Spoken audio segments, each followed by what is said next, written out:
Incredibly high rates of dropout in LAUSD. We don't need to encourage that. Meantime, teacher Mark Wuchke has already received his layoff notice. What are you going to do? I don't know. I have no idea. In fact, notice is given to every LA adult ed teacher. They may or may not be back in the fall. Gil Reyes for LA This Week. LA Unified faces a $560 million budget deficit. Slashing adult ed could save the district $140 million. Female fire chiefs honored, a traffic light 30 years in the making, and the world's most famous movie palace celebrates a milestone. These stories and more in City Beat. Council members Jan Perry and Bernard Parks recently honored several female fire chiefs for helping to break through the glass ceiling in a traditionally male-dominated field. It was their work that put them in the positions that they needed to be in so that we could promote them, so we could pick the best and the brightest and elevate them to positions where they can take this department where we need to go. It has been a long struggle, not just in the Los Angeles Fire Department, but in the fire service nationally, to make sure that women are recognized for their contributions, to make sure that everyone understands that women provide outstanding performances, that they are equal in every way to their male counterparts. There are now around 100 women holding uniformed positions in the LA Fire Department. Boyle Heights residents finally got the traffic light at the busy intersection of Cesar Chavez Avenue and Fresno Street community members have been asking for since the 1970s. The effort initially went nowhere, but through the recent advocacy by the community, Councilmember Jose Huizar worked with the Los Angeles Department of Transportation to install the traffic signal near Malabar Elementary. LADOT initially approved a warning device crosswalk, but it was never installed due to budget cuts. But the full traffic signal was eventually approved using $250,000 in federal funds. The Lakers' most recent Hall of Famer, Jamal Wilkes, was honored in LA City Council chambers for his contributions to the sport of basketball. Wilkes, who began his basketball career at UCLA, was an essential member of the Los Angeles Lakers that captured 3 championship titles in the early 1980s. What comes to mind immediately is the championship parades here at City Hall back in the early 80s. Those were really over the top. Today, Wilkes serves as a motivational speaker for national organizations and Fortune 500 companies. He is a member of the Boys and Girls Club of America National Hall of Fame, a co-founder of the Jamal Wilkes UCLA Unicamp Golf Tournament. Wilkes will be inducted into the Naismith Basketball Hall of Fame in September. The most famous movie palace in the world, Grauman's Chinese Theater, is 85 years old. To celebrate the milestone, Councilmember Tom LaBonge attended a ribbon cutting for the new Grauman's Gallery, open free to the public, featuring original prints of the iconic handprint ceremonies with Hollywood notables of the past and present, from Marilyn Monroe to Cary Grant to Tom Cruise. A time capsule was also dedicated to be opened 85 years from now.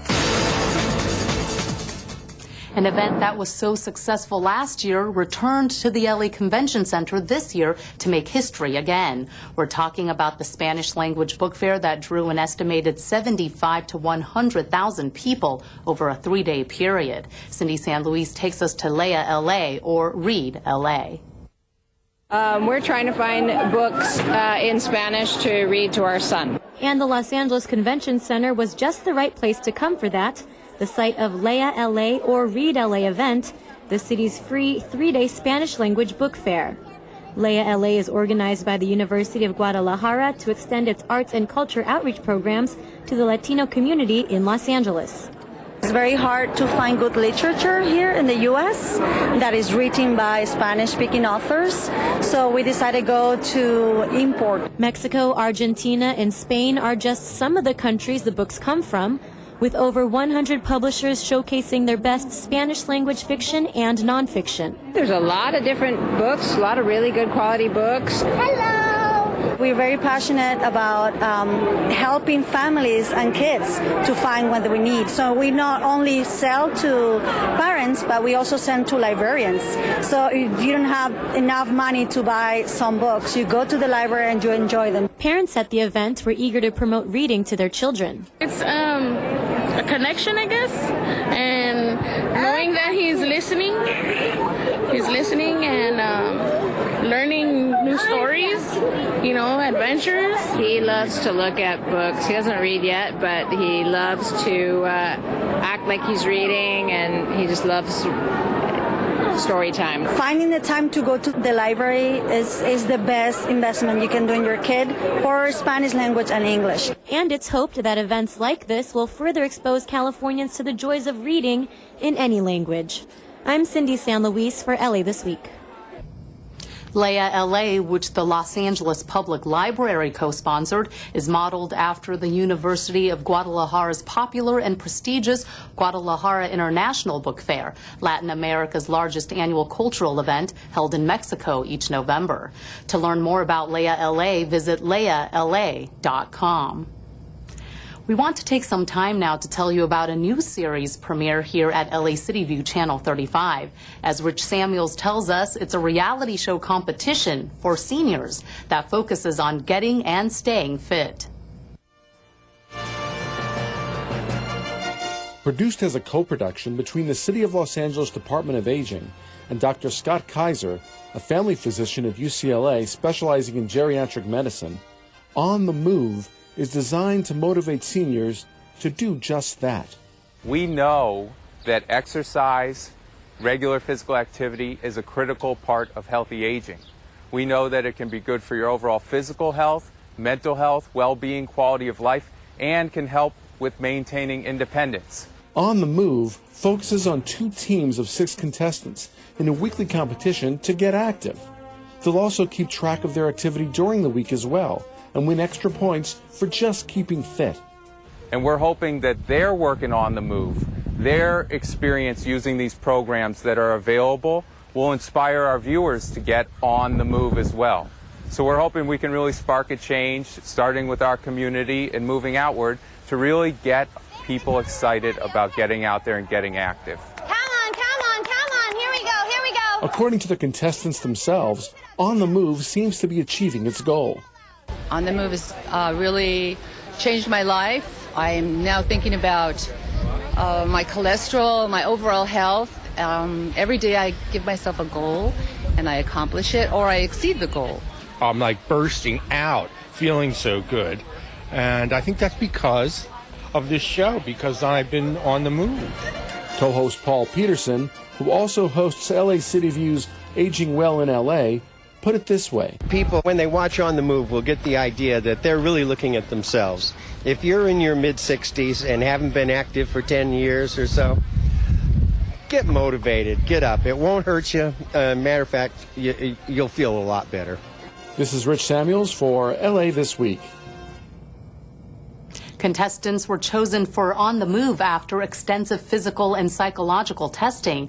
Again, On the Move premieres here on Channel 35 starting July 7th at 8:30 p.m.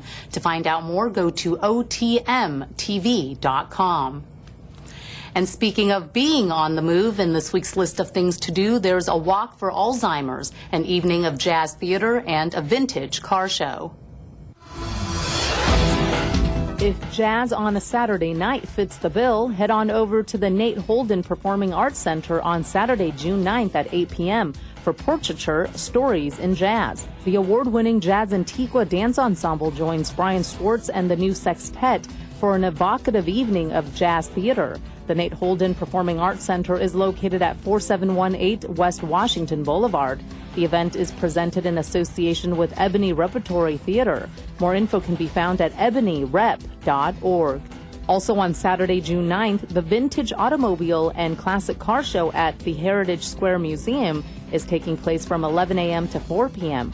You'll enjoy an up-close look at rare and beautifully crafted automobiles over a 40-year time span, from the Model T to the 1950s hot rods, as well as some vintage farm equipment. Visitors will choose the car they consider the best in show. The event is free for museum members and $10 for the general public. The museum is located at 3800 Homer Street. Go to heritagesquare.org for details. And the second annual Walk to End Alzheimer's in the San Fernando Valley takes place Sunday, June 10th, starting at Woodley Park, which is located at 6350 Woodley Avenue in Van Nuys. On-site registration starts at 7 a.m. with the opening ceremony at 8:30 and the walk at 9.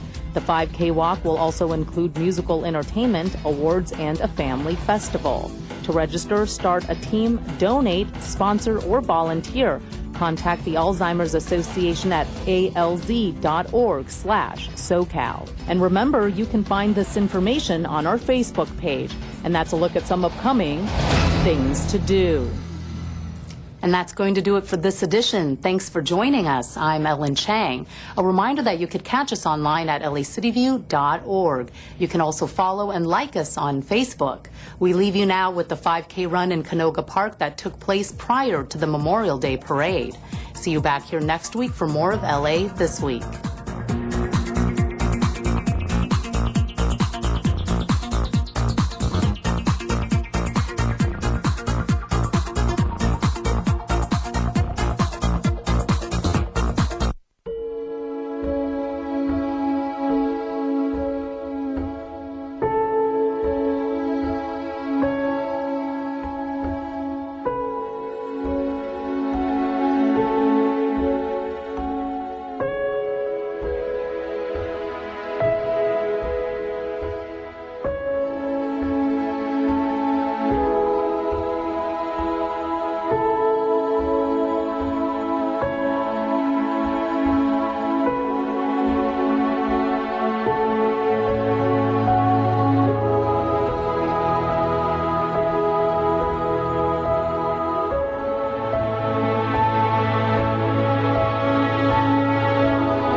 my daughter Miranda, and we live in Silver Lake. We love the cultural diversity of Los Angeles. You're watching LA City View, Channel 35. Our city, our channel.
Channel 35, and we'll shortly get started. Okay, good morning. I want to welcome you to your Los Angeles City Council meeting. The Los Angeles City Council meets every Tuesday, Wednesday, and Friday at 10 a.m. All of our meetings, the public is welcome. If you want to come just to see your government work, or if you'd like to comment, please feel free to come in, fill out a public comment card in the back. I do believe, Madam Clerk, that we do have a quorum. If you could please call the roll.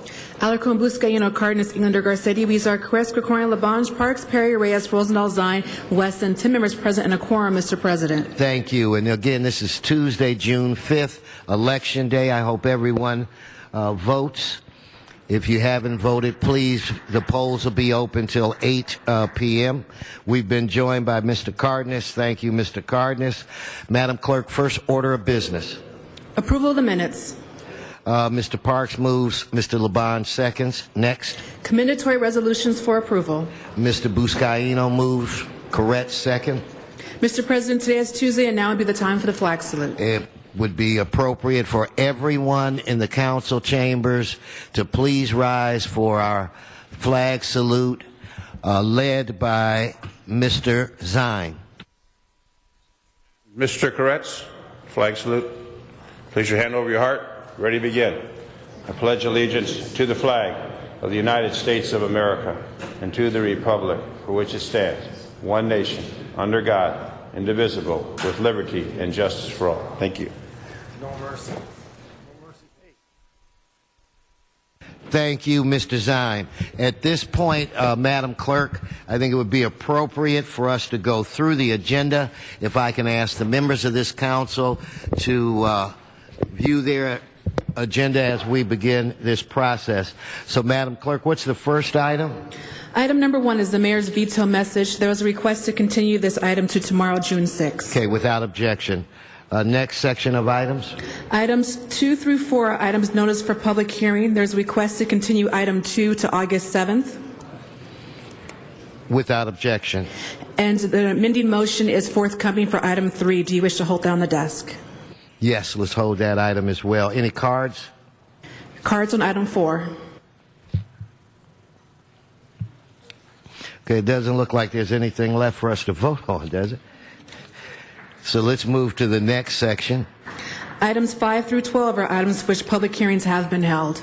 Okay, members' specials, 5 through 12. Members' specials, Mr. Garcetti.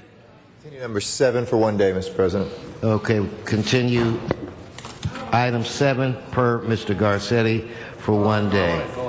Mr. Weezer. Thank you, Mr. President. Number 8, I want to open that up for a public hearing, please. Okay, Mr. Weezer. Number 8. Members, any other specials? Then I want to hold item 12. On the remaining items, let's open the roll, close the roll, tabulate the vote. 12 ayes. Okay, the next section of items. Items 13 through 25 are items for which public hearings have not been held. 10 votes are required for consideration. Without objection, those items are now before us. There's a request to continue items 19 and 20 to June 26. 19 and 20, both Yes. to Yes. June 26. Yes. Okay, members specials, Mr. Parks. 24 special and ask that it be taken out of order. We have a councilman from the city of Carson here on the presentation. Fine, Mr. Parks, we will do that. We'll do that. That'll be the first order of business after Mr. Buscaino's presentation. Mr. Zine. 13. Item. 16. Wait a minute, calm down. 13. Okay, next. 16. Okay. 17. Oh, you're going to be busy today, Mr. Zine. Yes, sir. All right. Do we have cards? Cards on items 14, 15, 21, and 23. On the remaining items, let's open the roll. Oh, wait, excuse me, Mr. Englander, I'm sorry. You're just asking for 9 and 10 forthwith, please. 9 and 10 forthwith. Okay, on the remaining items, let us open the roll, close the roll, tabulate the vote. 12 ayes. Okay, Madam Clerk, where does that bring us to? Takes council to presentations, items called special or general public comment. Okay, at this time, I'd like to call Mr. Joe Buscaino to the center aisle. Mr. Buscaino, sir, you now have the mic. Thank you, Mr. President and colleagues. It gives me great pleasure to welcome Captain Billy Hayes, his lovely wife Judy, and daughter Amy, to recognize Captain Hayes' years of service as a commanding officer, Harbor Area with the Los Angeles Police Department. Recently assigned to Robbery Homicide Division, where he's really going to continue his love for the department and the city to serve as a commanding officer at Robbery Homicide Division. For the past 5 years, Captain Hayes has served as the commanding officer at Harbor Area, working in conjunction with my office to bring key individuals in Wilmington. Specifically, we formed Wilmington United, one of my first collaborations as a council member. And Wilmington United is a community organization created to empower residents to take back their neighborhoods from violence. So Wilmington saw nearly, 9 homicides in a two-month period, and Captain Hayes was with us, with the community, in our collaborative efforts. And since the formation of Wilmington United, Captain Hayes has participated in more than 20 Procession for Peace marches in an effort to calm the Wilmington community. In addition, Captain Hayes played an instrumental role in the identification, location, and arrest of 80 Rancho San Pedro street gang members of April of 2011. The sting involved more than 1,300 personnel from 9 agencies, ranging from the Drug Enforcement Agency, U.S. Immigration and Customs Enforcement, and U.S. Secret Service, and was the largest gang takedown in Los Angeles history. These are just a few examples of Captain Hayes' many accomplishments, and are surely not his last. And I had an opportunity to work under his command as a senior lead officer, a true friend of the people, really reached out to the community, really embraced a community police philosophy. And as a former senior lead, I understand how critical it is to be able to serve in this capacity. Captain Hayes truly embraced the community and has taken the community-based police philosophy to the next level to go above and beyond the call of duty. Captain Hayes, just to let you know, we appreciate your presence and your commitment to the Harbor Area. You truly will be missed, and we continue to wish you the best of luck. And when it comes to cops on the dots, Captain Hayes really had an opportunity to reduce violent crime in the Harbor Area in his 5 years of service. So on behalf of the City of Los Angeles, I commend you for your service to the Harbor Area and wish you the best, Captain Hayes. And your tremendous leadership has really we're going to miss it. We're going to miss it in the Harbor Area, but to the staff and the personnel at Robbery Homicide, it's definitely, you're going to do great things there as well. So with that, I'd like to welcome again and bring up Judy and his daughter Amy for the presentation on the Certificate of Recognition for years of service in Harbor Area and overall the City of Los Angeles. Thank you.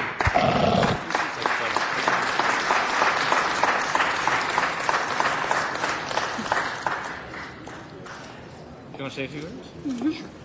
Mr. Buscaino, before the captain speaks, sir, we have another colleague on the queue, and that's Mr. Zine.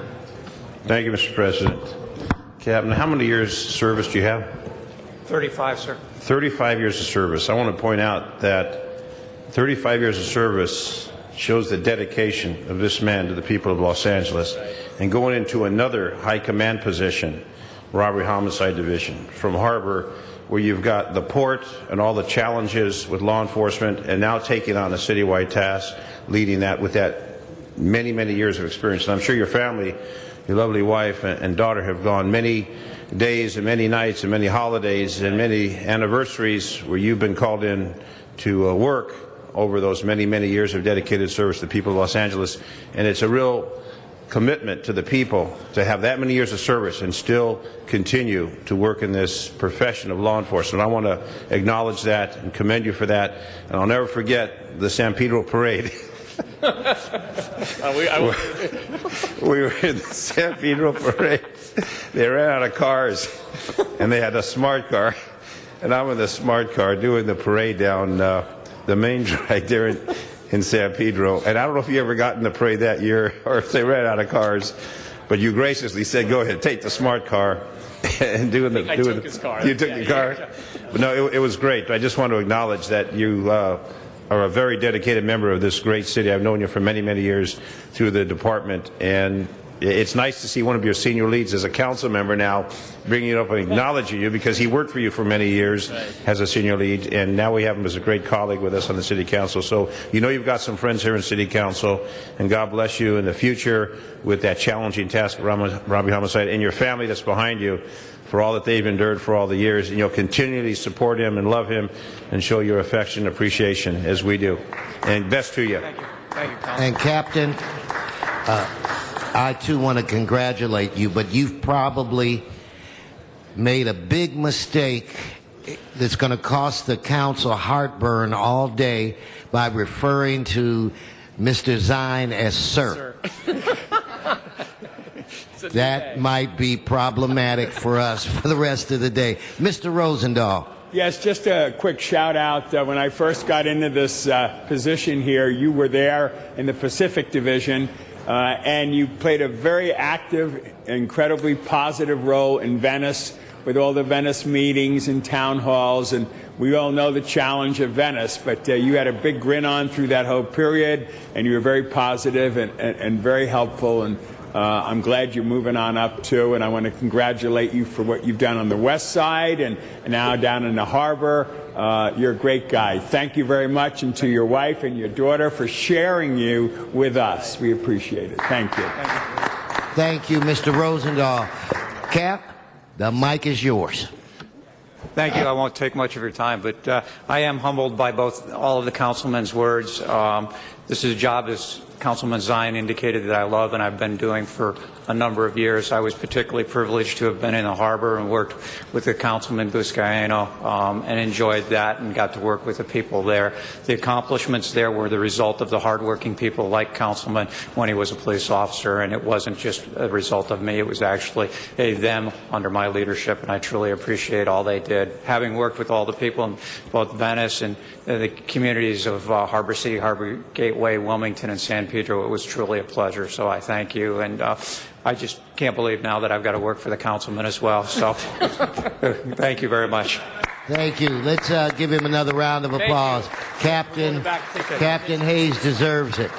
And thank you, Captain, for training Joey B. I expect big things out of him. Thank you. Okay, with that said, Mr. Parks, are you ready? Okay, and whatever you want our colleague, Mr. Gibson, to do, you have the leeway to do whatever you want. All right, thank you very much. I'd like to ask Detectives Smith and Mendoza to come up to the podium, and also I'd ask Councilman Gibson and his wife to come up to the podium also. Madam Clerk, we're on item 24. I didn't indicate that earlier. Colleagues, today we're asking on a motion for a reward for an unusual case that occurred in 1989, a hit-and-run felony that was caused in a death. And we'd also like to amend the motion and ask that the reward be changed to $50,000 instead of $25,000. That's Detective Mendoza. Mr. Englander? Second that if need be. Yes, sir. I'm Officer Mendoza with South Traffic Division, Los Angeles Police Department. This is my partner, Detective Smith. A little closer to the mic, sir. My partner, Detective Smith, and Mr. and Mrs. Gibson. Yeah, we're here today to request a reward proposal for a hit-and-run fatal traffic collision which occurred approximately 23 years ago on March 18th, 1989. Okay, our victim is a 3-year-old child, the son of Mrs. Gibson. the circumstances of the traffic accident. Our hit-and-run vehicle was traveling westbound on Van Ness, approaching Gage. 3-year-old Deontay Barnes was somehow got out from the front of his residence and walked across westbound across Van Ness. Witnesses' accounts say it's a 72 to 84 brown or light-colored Eldorado Cadillac.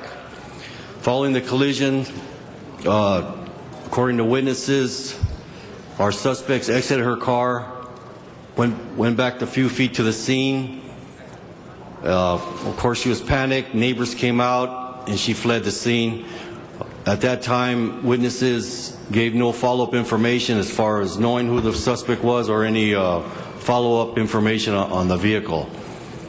So we're submitting this reward proposal in the hopes that someone at that time has pertinent information as far as identifying our hit-and-run driver. We are sure that the hit-and-run driver has discussed this incident with other people, whether it be that night, in the following days, or even the months and years to follow. Well, we're just asking, we're quite hopeful and sure that this reward proposal will, in fact, bring forth some witnesses. It may even, in fact, bring forth the hit-and-run driver. We seek justice for 3-year-old Deontay, and also justice and closure for his mother and father. Thank you. Detective, if I may, Mr. Parks, you said that the person driving the vehicle stopped.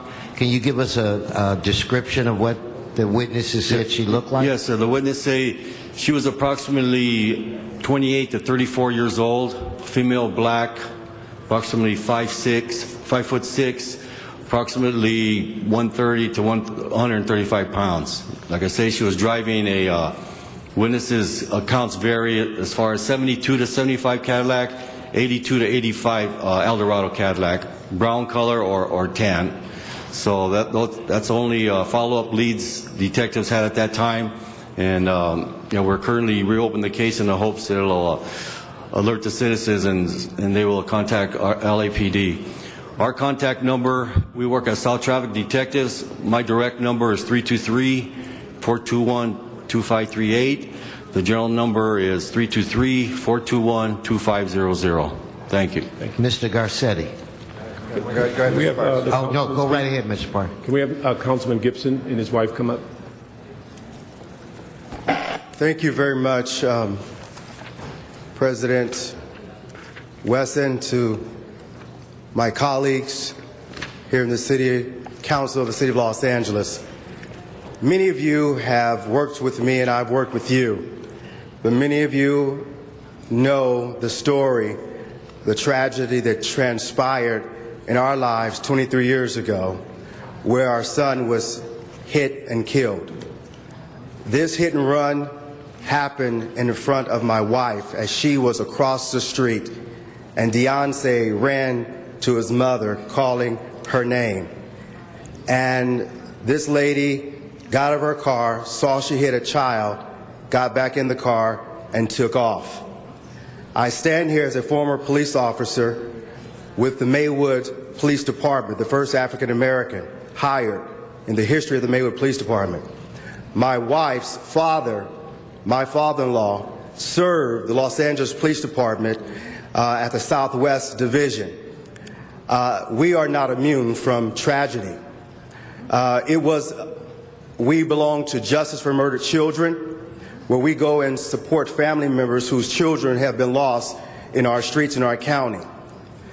This past April, we stood in front of the Los Angeles 77th Division precinct, where we were supporting families and commemorating the month of victims here in the city of Los Angeles.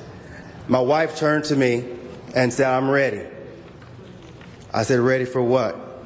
She said, "We do so much for other victims, and our case still is unsolved." And so I went to this chief of the Los Angeles Police Department asking him to reopen this case. I've asked Councilman Bernard Parks to assist in this matter as well. And today I stand here trying and attempting to bring closure Every birthday, we have to reflect on this. Every Christmas, we have to reflect on this, that Deontay is no longer with us. Council President Wesson, he would be 26 years old. There's no graduation.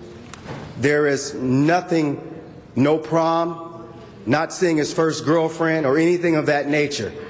This has been taken away from us. We have a 24-year-old now. We also have a 14-year-old now. We want to bring closure to this once and for all.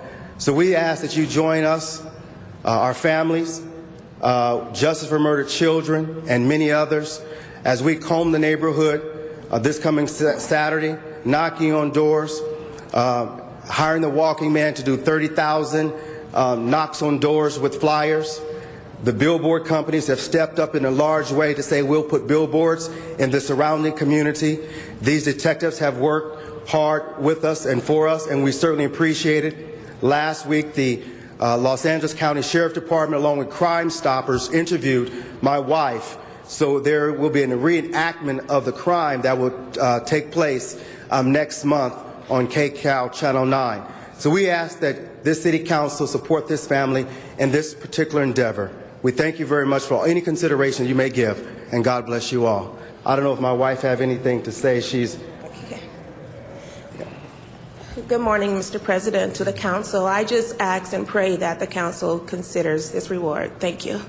Thank you. Mr. Garcetti. I think Mr. Parks to close, Mr. Garcetti. Thank you. I'm sure I speak on behalf of the entire Council, Acacia and Mike. As human beings and as friends, it takes a lot of courage to go back and to do this. I know it is left undone in your lives, but to be able to go back and to do this and to have this entire undertaking at this time is the right thing to do. And I know you're people of faith, and I hope that faith, which is an even deeper emotion than hope, it is something that we turn to when we seem to have lost all hope. It is the gear that continues to turn. And so I hope through the faith and through all of our actions in enacting that faith, we can bring that closure to. But our deepest sympathies, there's not a day that goes by, I'm sure, that you don't think about this. But our love, we know you as amazing people, human beings, and when tragedies hit friends, know that you have family here. And we will be alongside you. And thank you, Mr. Parks, for doing this. Mr. Alarcon. I was not aware of your loss, and I'm very sad to hear of it. My son was killed in a car accident 25 years ago, as you may know, and I, we did not have to suffer in not knowing what happened, because the person who killed my son was also killed. It was a suicide by a car, and so. I feel for your sadness, but I also want to commend you for taking your passion and creating good with it by working with other victims to help alleviate their pain. And in doing so, you are providing a legacy for your 3-year-old son who had purpose in life. I know I struggled in trying to find my son's purpose at 3 years old, but he did have purpose, and as does your son. But we need to bring closure to this. I want to commend the detectives for trying to find the perpetrator of this crime and let you rest in at least closing that chapter. But the book is still being written about your son, because he is still giving by virtue of your acts, and I commend you for that. Thank you so much. Mr. Parks.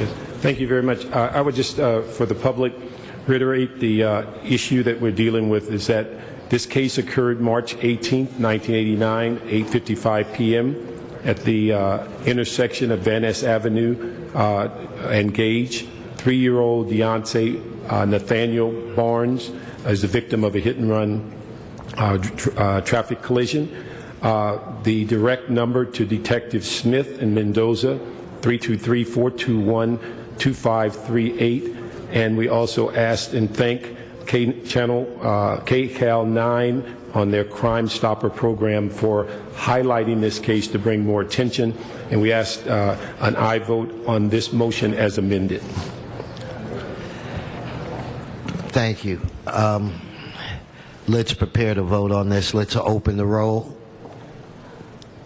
close the roll, tabulate the vote. 13 ayes.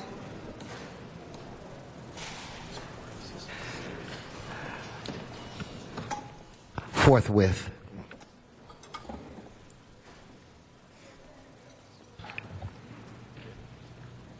As I try to regain my composure, I think it would be appropriate for us to move to general public comment at this point in time. Madam Clerk, you give me the okay to do that? I don't want to get in trouble. Yes, that'd be fine, Mr. President. All right. That's by your command.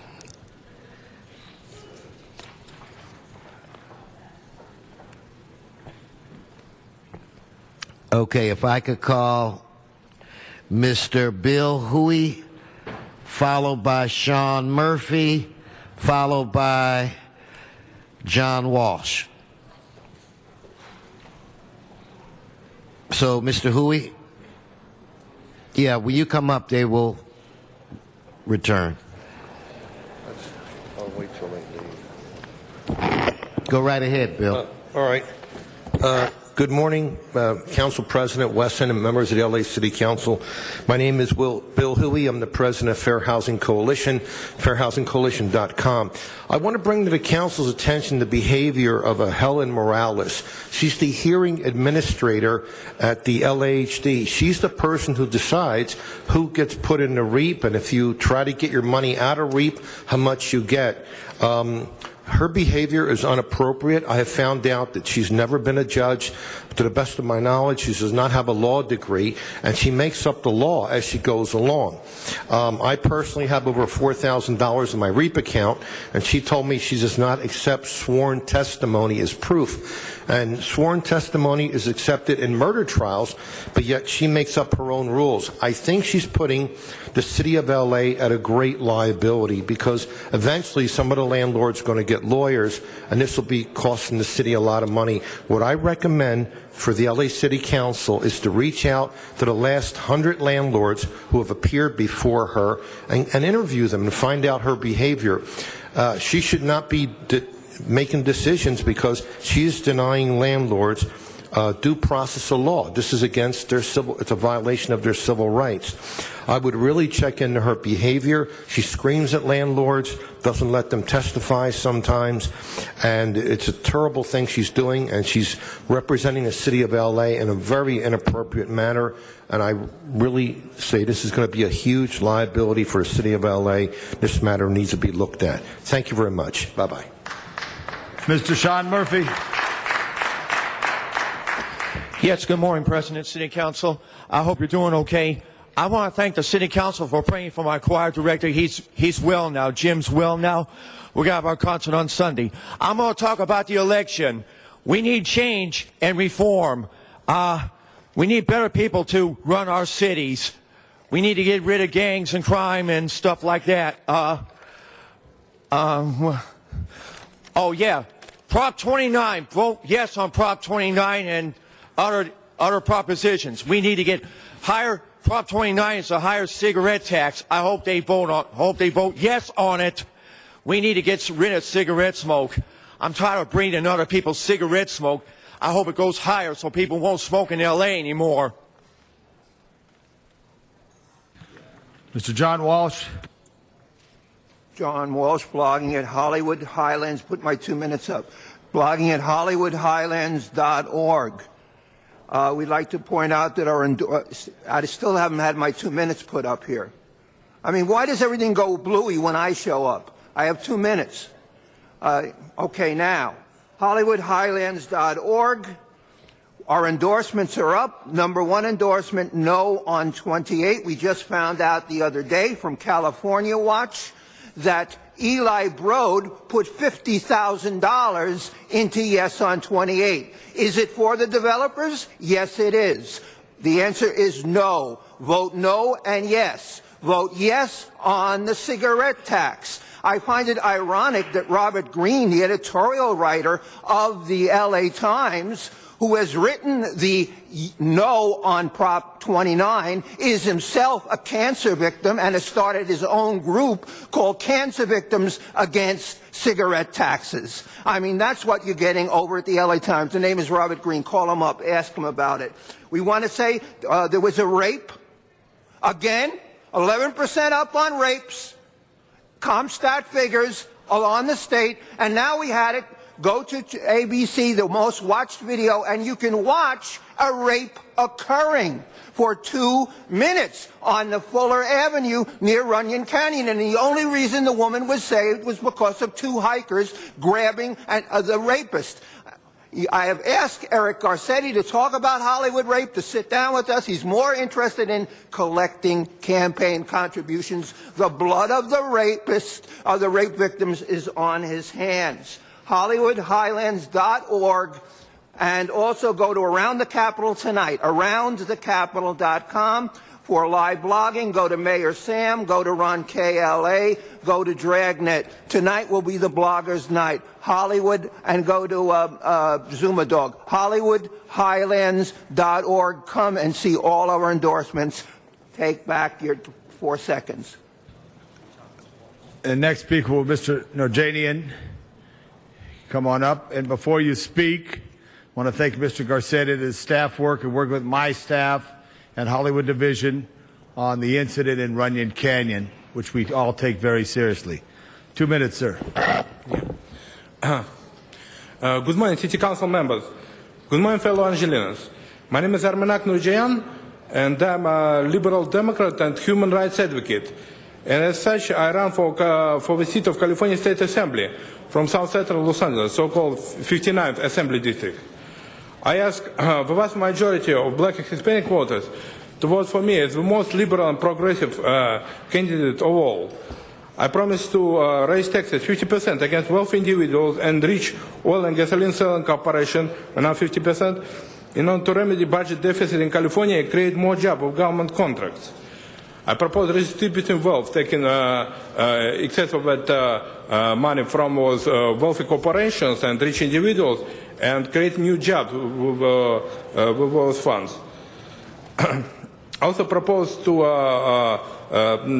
provide 6-month free pregnancy leave for all Californian women. I propose to raise speed limit on all California highways and freeways 20 miles up. I also promise to make same-sex marriage law of the land, to uphold civil rights of sexual minorities.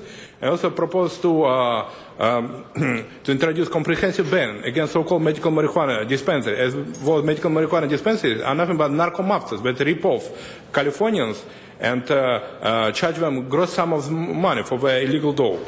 And harmful, as you know, 56% of Californian voters rejected Proposition 19 last year.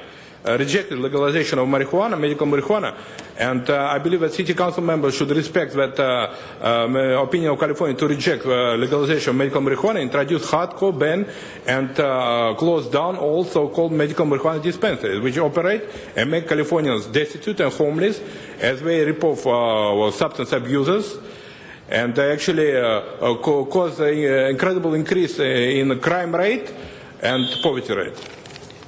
Thank you. Mr. Herman, followed by Mr. Spindler. Mr. Herman? Mr. Spindler? Mr. Spindler? Wayne Spindler? Not in chambers?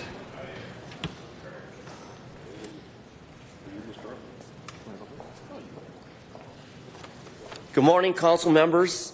I would like to read this to you. Improve mural ordinances coming soon. At a time when legislation introduced by Councilman Jose Huizar and the City Council has done nothing upon nothing to provide us with an ordinance that would protect not just how a budget can work, but how we can manage murals. To this day, we have murals going on throughout Boyle Heights. Is Boyle Heights the capital of murals? No, it's not. We are a refined community, respectively wishing to be a part of our city, in no way or manner where it's illegal to place illegal murals. So we say to you, and I say to you, Councilman, Mr. Huizar, those of you who are on board of Parks and Recs, put an end to this. Put an end to this illegal activity without having an ordinance that stops illegal murals. I'm not against art, Mr. Labange. And furthermore, into question now, if you're listening. Carmen Tutranovich for DA? Why? We have the biggest population of gang injunctions in Boyle Heights. And if I am wrong, and I know I'm not, I say to you, council members, what are you doing to solve the problems of what's going on in Boyle Heights with the injunctions? Train us, provide us jobs, teach us an education that suits us to go to college and become active participants as you are here today. But again, there is no comprehensive intelligence coming out of council because of the budget we all go through today. So I say, help save us now. Thank you very much. And for your words on murals, Los Angeles, Mexico City, and Berlin are the mural capitals of the world. Mr. Spindler. That's not what it says here, Mr. Labange. Watch the campaign, Ron KLA. That's a good place. Zuma Dog, and everybody else there. So, we have the traitor, the Benedict Arnold of the 21st century, Carmen Tutanich, running for DA today with his $1 million booty. Unqualified, absolutely unqualified to be the district attorney of the Los Angeles County. He's unqualified because he hasn't went into a courtroom and tried a criminal case in nearly as long as I've been alive on this planet. The man's got no relevant court experience versus the candidates running against him who do. Jackie Lacey, Alan Jackson, and then the person, Bobby Grace, who just convicted the murderer and killer of a well-known football star who came to this chambers, Jamil Shaw II, the late Jamil Shaw II. Why elect a man who personally, to me, when I worked on his campaign and in writing promised, I will not run for district attorney, I will serve 2 terms as city attorney, and I will be the people's city attorney. My door is open to you, sir. Lie, lie, lie. That's all it is with Tutanich. He doesn't institute new gang injunctions. He goes after protesters and seeks convictions against people assembling lawfully, against workers, against mothers, against aliens trying to get residency in this country. So let him serve his city attorney term. Vote no on Carmen Tutanich. Vote for anyone else but him. Thank you. Mr. Dude, Mr. Dude, Mr. Dude, third time. Speak to the, come to the microphone. I call your name. You speak. I have to give one to each member. Sergeant, thank you. And this one is for Mr. Alarcon. Mr. Alarcon, this and this. That for everybody. Well, wait, hold on. Hold this time. Let him give everybody one copy. You go on and speak. So you know what's going on. No, well, you don't know what's going on most of the time. So what's the difference, right? Let me just ramble. Blah, blah, blah, blah, blah, blah, blah. Blah, blah, blah. Don't I sound like you? Blah, blah, blah, blah, blah, blah, blah, blah, blah. Blah. Blah, blah. I'm just kidding, come on. Listen, most of you signed up to be good people, right? Mr. Alarcon's son is homeless. I'm telling you, change the real estate laws. Dave, come here. David, come here. David is a homeowner. He paid his house off. I gave a copy of the city threatening him to take his house because he didn't pay taxes 7 years ago. Excuse me, $1,600 owed, a senior citizen, and you wanna sell the house from under him for $1,600. We need to change these stupid laws. They are useless. Anyway, David, come here. He came with the Brooklyn Dodgers to work at Dodger Stadium. He works at Dodger Stadium, and you want to take his house for $1,600. And it's a mistake. I hope somebody finds out what the mistake is. But I'm telling you, give me an opportunity to show you a formula that will get us all out of homelessness forever. I am not just coming here to blah, blah, blah, blah, Thank you. Okay, Mr. Buscaino, did you have somebody you wanted to introduce? And after Mr. Yes. Buscaino, we'll go to the Valley. Thank you, Mr. President. Joining me here, visiting for the first time at the John Ferraro Council Chambers is Crystal Shimataro. Crystal is a dear family friend of ours. Just spent 3 weeks as an intern. She'll be graduating Chadwick High School and then entering USC in the fall. And I just want to thank Crystal for her dedication. She helped Nicole Wells with constituent services and did a great job. And also an opportunity for us to promote our summer internship program at CB15. So, Crystal, thank you for your time and your commitment to our office. Thank you. Let's give her a round of applause. Thank you. And good luck to you in college. Okay, if we could now go to the Valley for Marianne Fogler, followed by Donna Pearman. You're illegally shutting off the video conferencing down here. This is the state law, the franchise money. It's illegal to take this money for your budget. So I'm going to challenge it. And you're going to have to reinstate this here.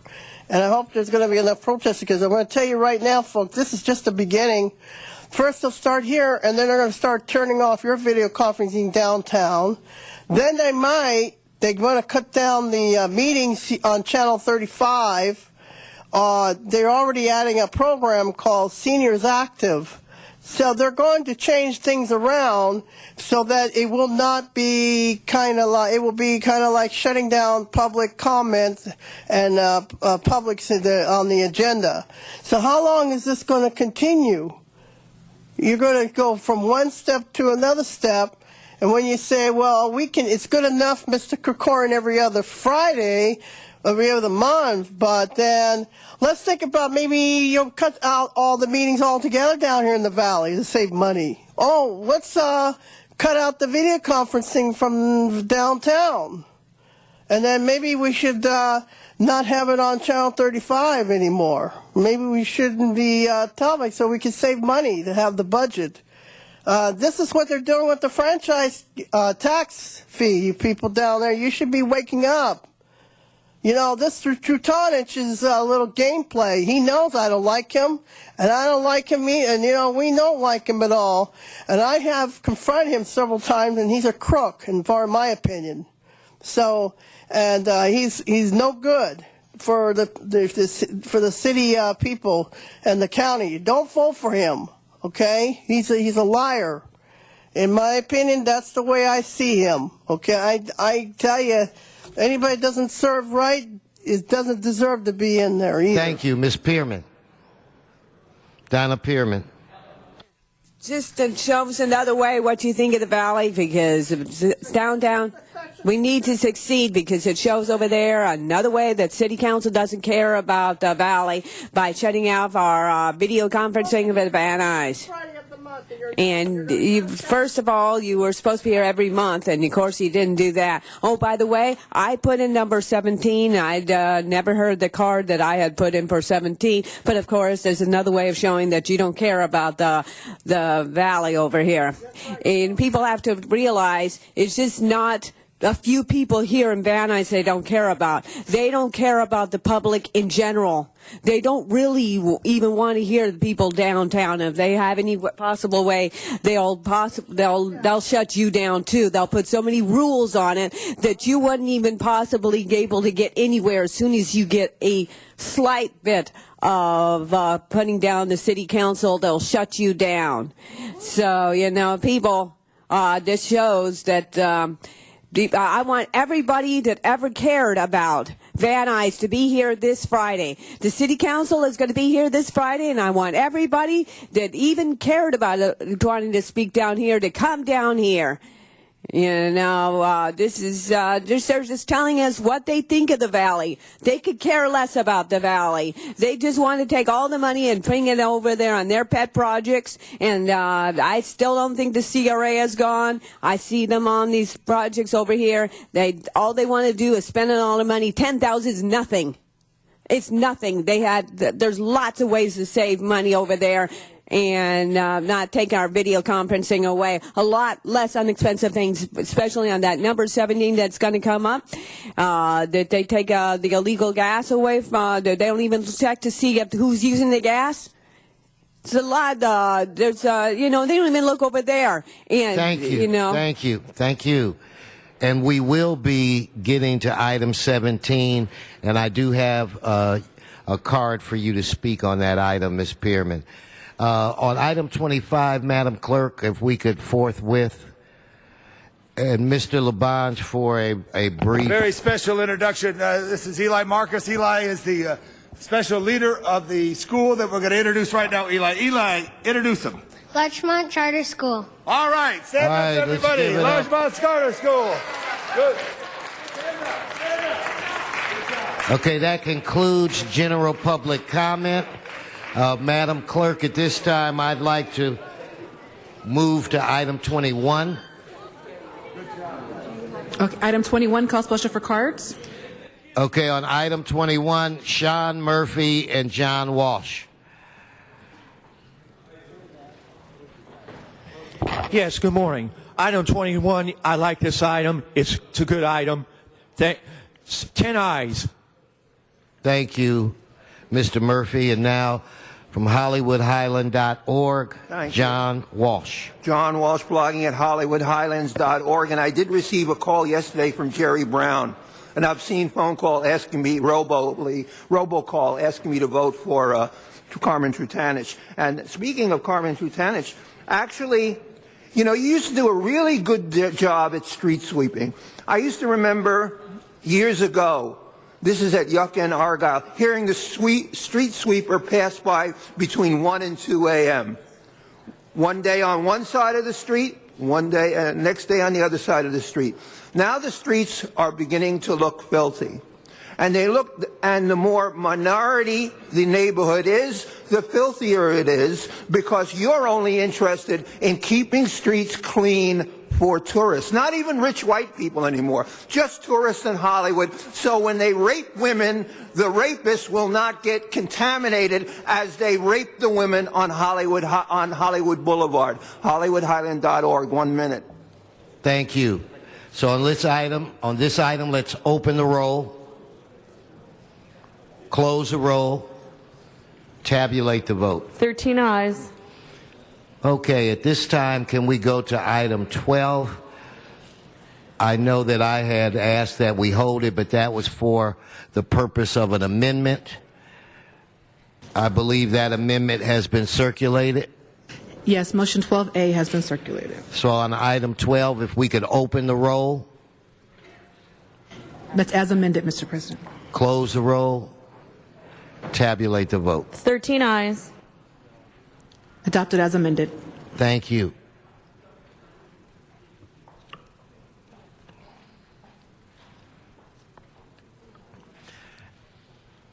If we can move now to item 14.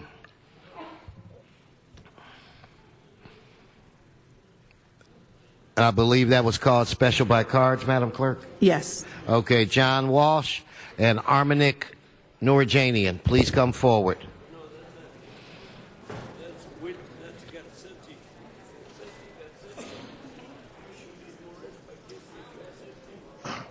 John Walsh, blogging at HollywoodHighlands.org. Take a look at our endorsements.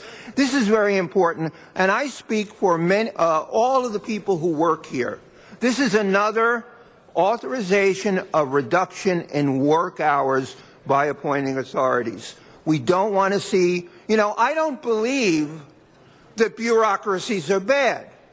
When I get a check in the mail from the government, you know what? That's the government bureaucracy, okay? And I've never had unemployment, Social Security, whatever it is. It comes because of a bureaucracy. There's nothing wrong with the bureaucracy. Do not cut our city bureaucracy. They are doing a good job. It's the politicians, some of them, that screw things up. And the reason I'm speaking here is because of the ghost of Ralph M. Brown of Modesto, the Brown Act, not Jerry Brown. HollywoodHighlands.org, 1 minute. Mr. Noorjanian. Good morning, respectable City Council members. Good morning, fellow Angelinos. As a liberal Democrat and human rights advocate, actually, I rejected item 14 and asked City Council member to vote against this resolution 14 because resolution 14 unfairly balances the budget on the backs of working class people, of city workers. Well, actually, it says exactly that it authorizes working hour reductions, layoffs, and our method on reducing employee payroll. Well, actually, I believe this is a very bad reactionary politics to reduce, work hours, to introduce layoffs, because actually you should actually keep those jobs and instead you should actually raise taxes against those all producing manufacturers about $2 per barrel of oil in order to replenish city budget and eliminate budget deficit in the city of Los Angeles. And I actually ask very much City Council members to reject the resolution 14 because it's unfairly introducing layoffs, work hour reductions, and actually it might cause actually strikes on part of those unions, city unions. I believe that city unions will answer to this resolution with a strike, general citywide strikes, and will actually will protest those layoffs and work hour reductions. And it's very reactionary policy to balance the budget on backs of city workers. Instead, you should actually raise taxes against those wealthy homeowners and wealthy corporations. Thank you. So on this item, let's open the roll, close the roll, tabulate the vote. 13 ayes. Okay, it's my understanding item 3 was held for an amendment. Yes, amending motion 3A has been circulated. Okay, so there are no cards on this item, so I think we prepared a vote on this as amended. So if we could open the roll, close the roll, tabulate the vote. 13 ayes. There's a request for that item to go forthwith, Mr. President. Without objection.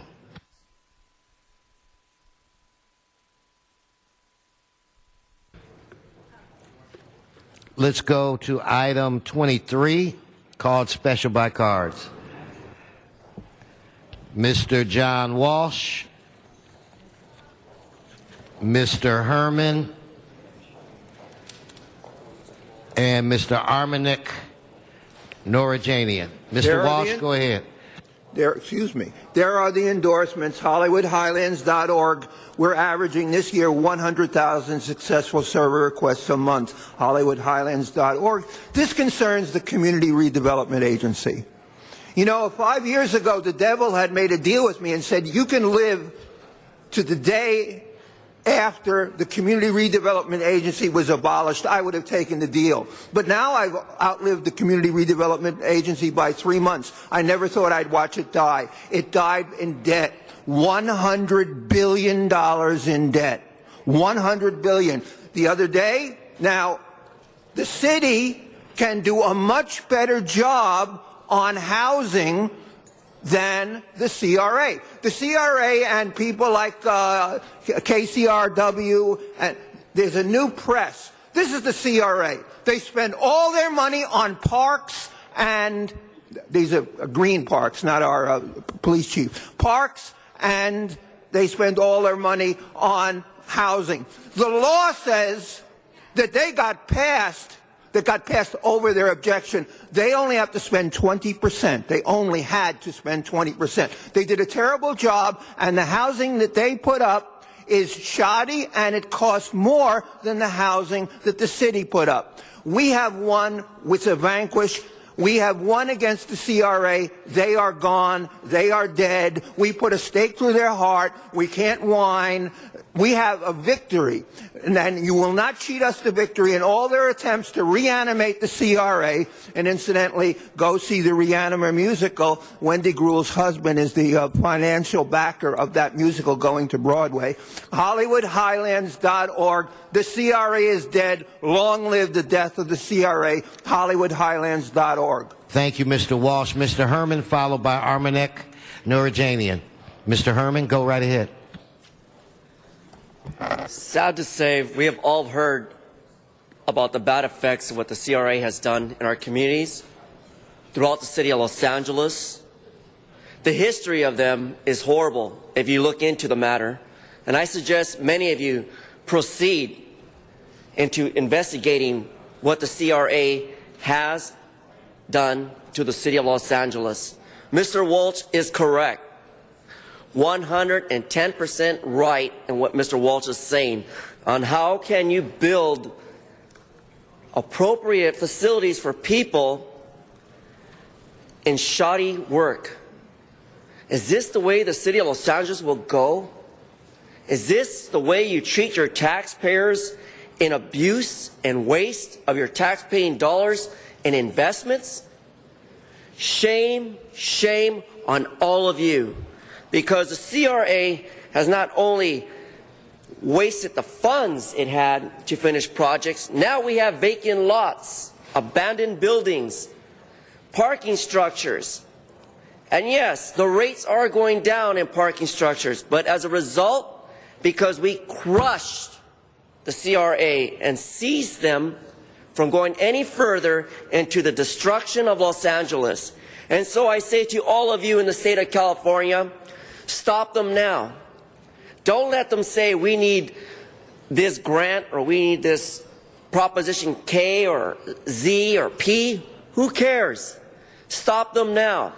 We, the taxpayers, are going through the hardships of what they've created in the city of Los Angeles.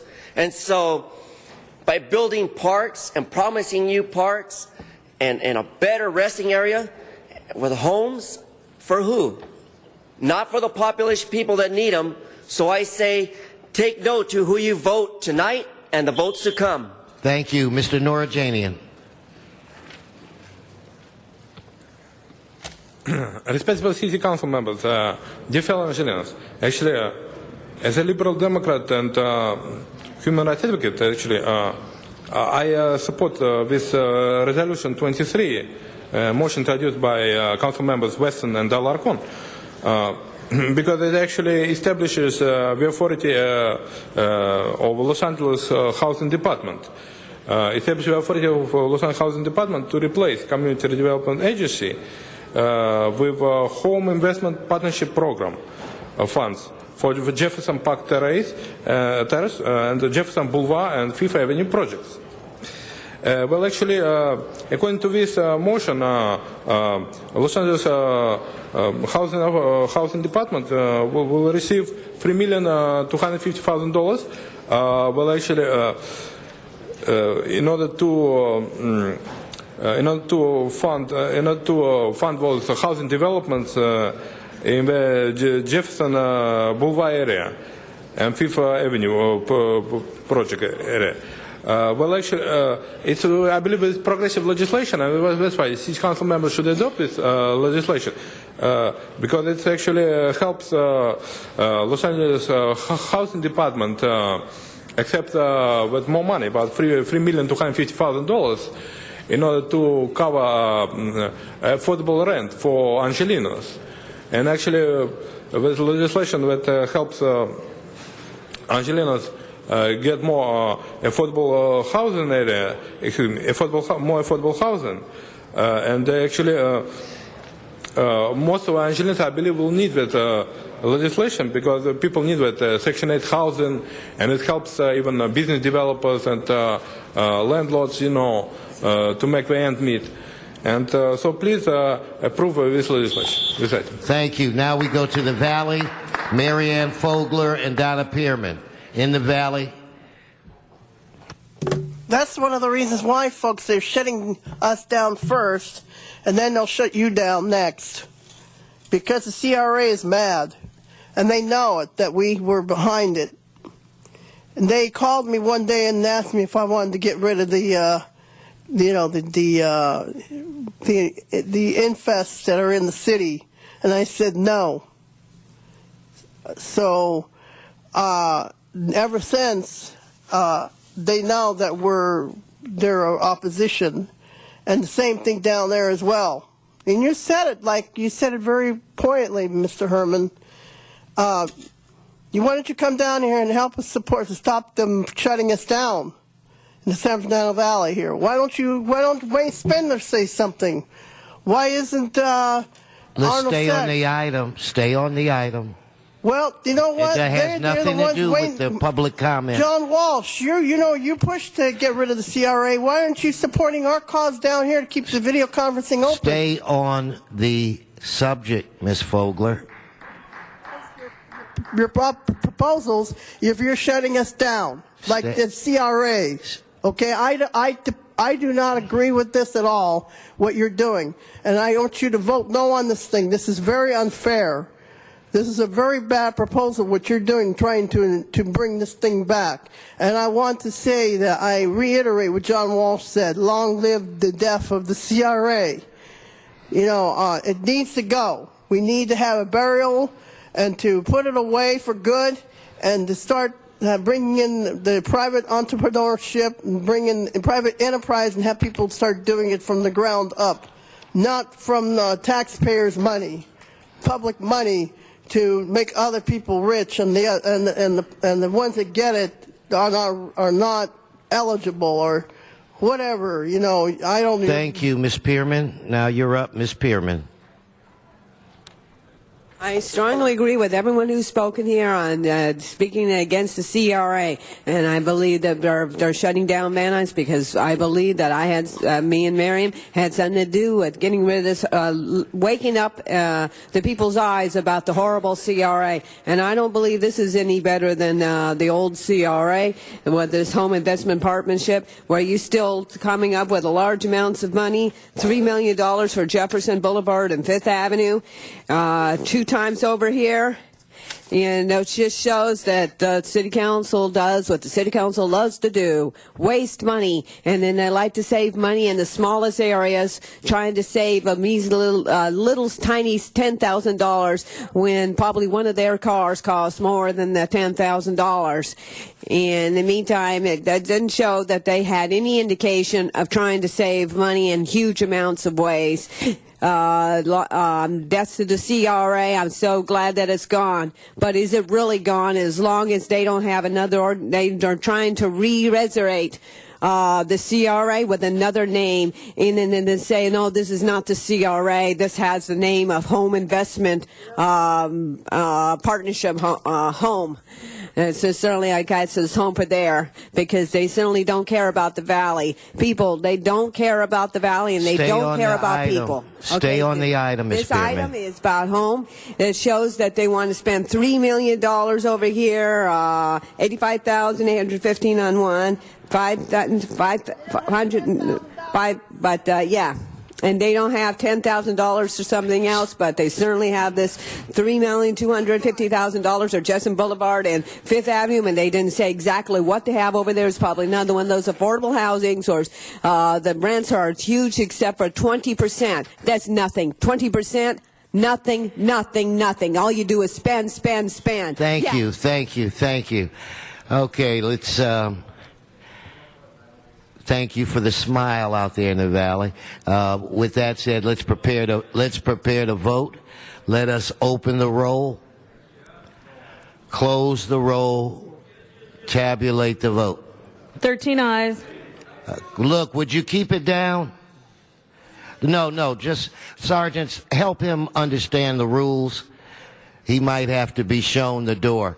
No, you're here disrupting the meeting.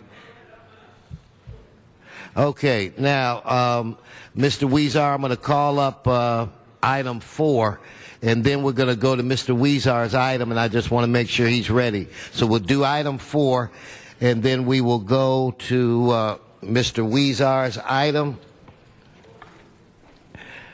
So we'll start out, I think, Madam Clerk, it was called special by cards.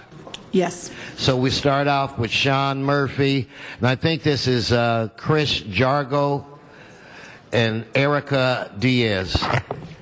And then I have one card that I can't make out the name at all. It has a swirl on it. Okay, Mr. Murphy. Good morning, Mr. President. Did your office tell you I lit a candle for Bishop, for the Bishop last week? I'm for this item. Thank you. Okay, Chris, followed by Erica Diaz. Good morning, Mr. President, and good morning, Council. This is about a non-compliance issuance for 45 days for Los Angeles Building and Safety. And I spoke with Steve Angeli this morning, and he's one of the head administrators for his Los Angeles Department of Safety. And he made it clear to me that it's their policy to issue no permits after a non-compliance is issued.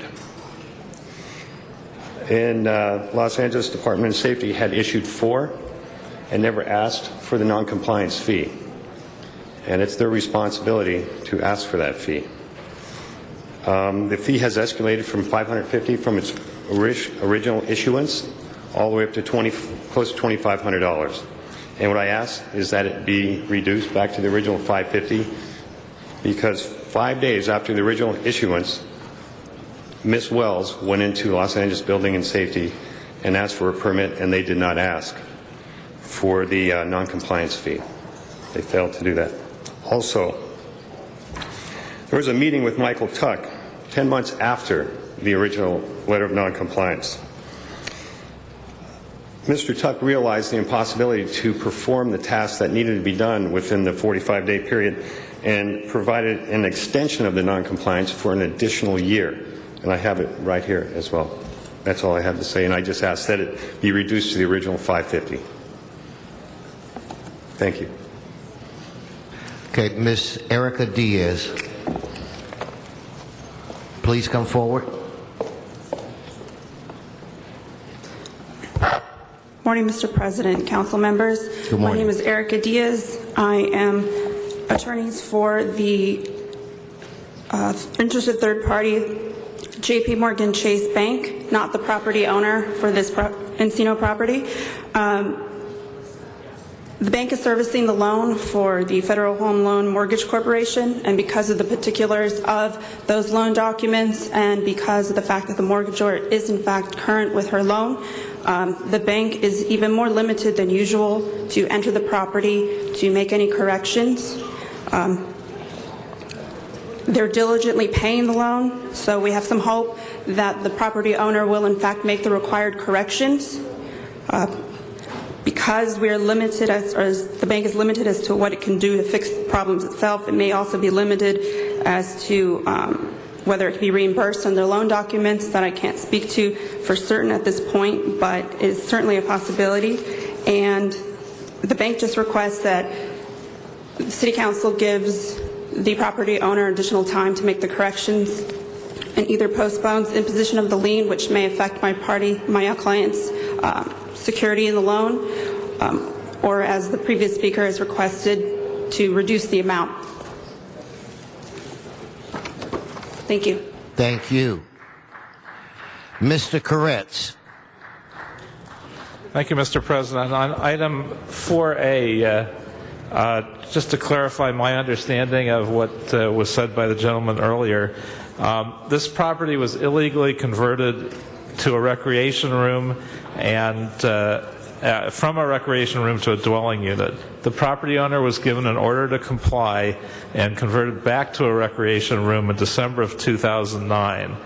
At that time, no fee was due, if the property was brought into compliance and converted back.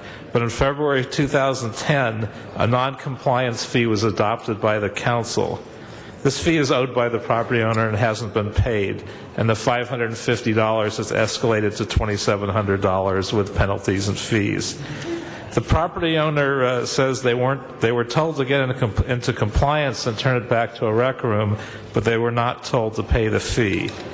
It's likely they weren't told about the law changing in midstream into the project. It's also possible the year-long permitting processes complicated their ability to comply within 45 days as written in the order. It was also confusing that in March of 2011, the property owner was told the case was closed. That referred to compliance, not payment of fees, but the property owner was very unlikely to have known the difference. We've only reduced a couple building and safety fees in the 3 years I've been on the council and CD5. The impact on the budget is negligible, but a reduction from $2,700 to $550, while it will have no meaningful impact on our budget, it'll be meaningful to the property owner, and I believe it would be the fair thing to do as well. So I would ask that we reduce it to $550, which is the original amount of the fee that is owed. Okay, Madam City Attorney, when we move forward on this, then what would be the proper way to do this? Okay, so then I'm assuming, Mr. Koretz, you'll introduce a motion? Yes, I'd like to make that as a motion, okay, that we reduce the $2,700 to $550. Okay, I will second that. And building and safety, you're okay with that, right? Right? You're okay with that? I think we would be, but I would need to talk to our managers to make that determination. I can't make that determination on my own. But you believe that you would be? Okay, fine. Yeah, I would say so. Mr. Englander. Mine's on B. Yeah, well, okay, well then, on this one, let's, members, open the roll. On 4A, as amended by Mr. Koretz, let's close the roll, tabulate the vote. 13 ayes. Okay, now we move on to 4A for Mr. Englander. Yes, 4B. 4B. And on 4B, I want to thank the bank for stepping forward. It's highly unusual. They don't really have standing before us. It's actually the property owner, and it was a $500 original, roughly $550 code enforcement fee. The owner has not responded, has not come to the proceedings, has not met with building and safety, returned phone calls. And but the bank has. But the owner is not currently in default. So it's very rare that. I mean, I applaud a bank for stepping up and trying to protect. And it's not even a tenant; it's the owner. One of their, so they're not really a principal to this particular issue. We held it over a week to hope to hear from the bank, and my office did not. But I'd like to ask that the council just go ahead and support the $2,535.42 on this matter, because the owner has just not stepped up and responded. So thank you. Okay, thank you. And again, on 4A, we substituted that motion, Mr. Koretz. It was not just an amendment. We substituted that suggestion or recommendation and included your motion, seconded by myself. On this item, let's prepare to vote. Let's open the roll, close the roll, tabulate the vote. 13 ayes. Okay, and again, I had one other public comment card that I could not read. And so we take this very seriously, and if you want to speak, please put a name that can be read. So that's why we're not taking that up today, Madam Clerk and Madam City Attorney. Okay, at this point, we'll go to Mr. Weezar's item 8, called special by Council Member Weezar. He is suggesting that we do public comment first. So Kevin Michael K, I think it is. God, where have you been? Estela Lopez? Frank, I think it's Weiser. So, Mr. K followed by Estella. Where's Estella at? Okay.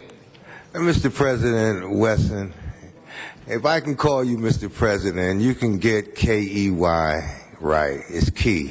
Key. I apologize, Mr. Key. No problem, Mr. President. I'm here representing United Coalition East. We do environmental prevention work in the Skid Row Central City East area. We're located in Mr. Weezar's district.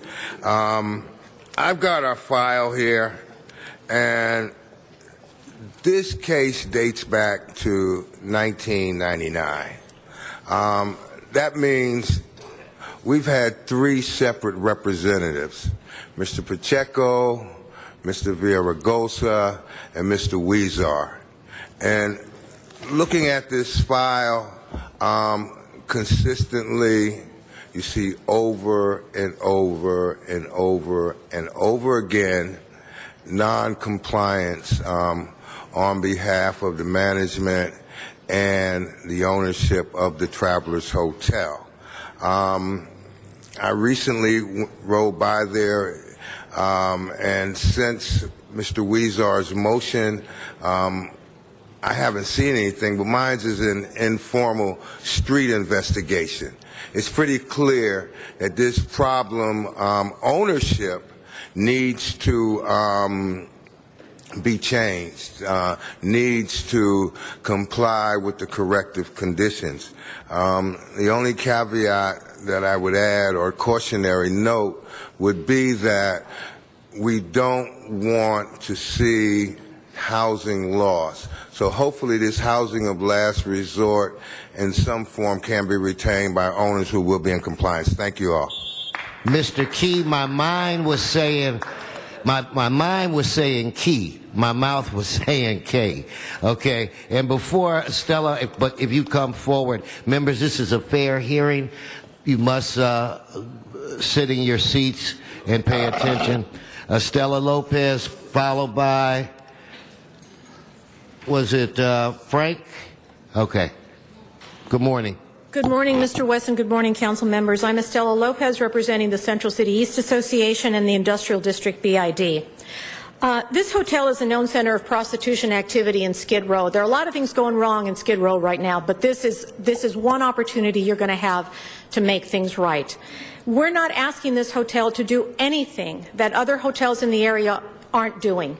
There are dozens of hotels in Skid Row that provide a safe haven for society's most vulnerable, and they do it without criminal activity or antisocial behavior. The Travelers Hotel is not one of them. The only way to make the Travelers Hotel safe is to close it down. They have been given chances over and over again since 1999, and they have done nothing but flaunt their ability to defy your conditions.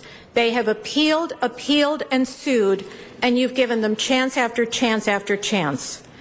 Our bid security records, which I presented to the Plum Committee, had reports of blatant prostitution activity, failure to provide security, failure to provide protected access. In fact, members, one of our bid security officers in uniform was recently propositioned by a prostitute in that hotel, at that hotel's front door. This is not a case of an owner that deserves another chance. Please exert your leadership.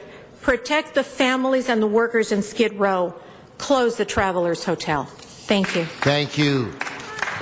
Okay, Frank, followed by Martine Singer, followed by Mr. Herman. So if I could see Martine Singer get behind this speaker. Yes, sir. Yes, good morning, Mr. President and Council. Frank Weiser, I'm the attorney for the owner, Balubhai Patel, and the operators, Adela Ariano and Apollonar Ariano. First, I wanted to indicate I'm taken aback by the procedural posture that we find ourselves here before the Council. Originally, there had been a zoning administrator hearing to determine whether, in fact, the permit should be revoked for failure to comply with conditions. We had a full hearing. Evidence was taken by the zoning administrator. He eventually issued an order that there had been at least partial compliance, some compliance with the conditions.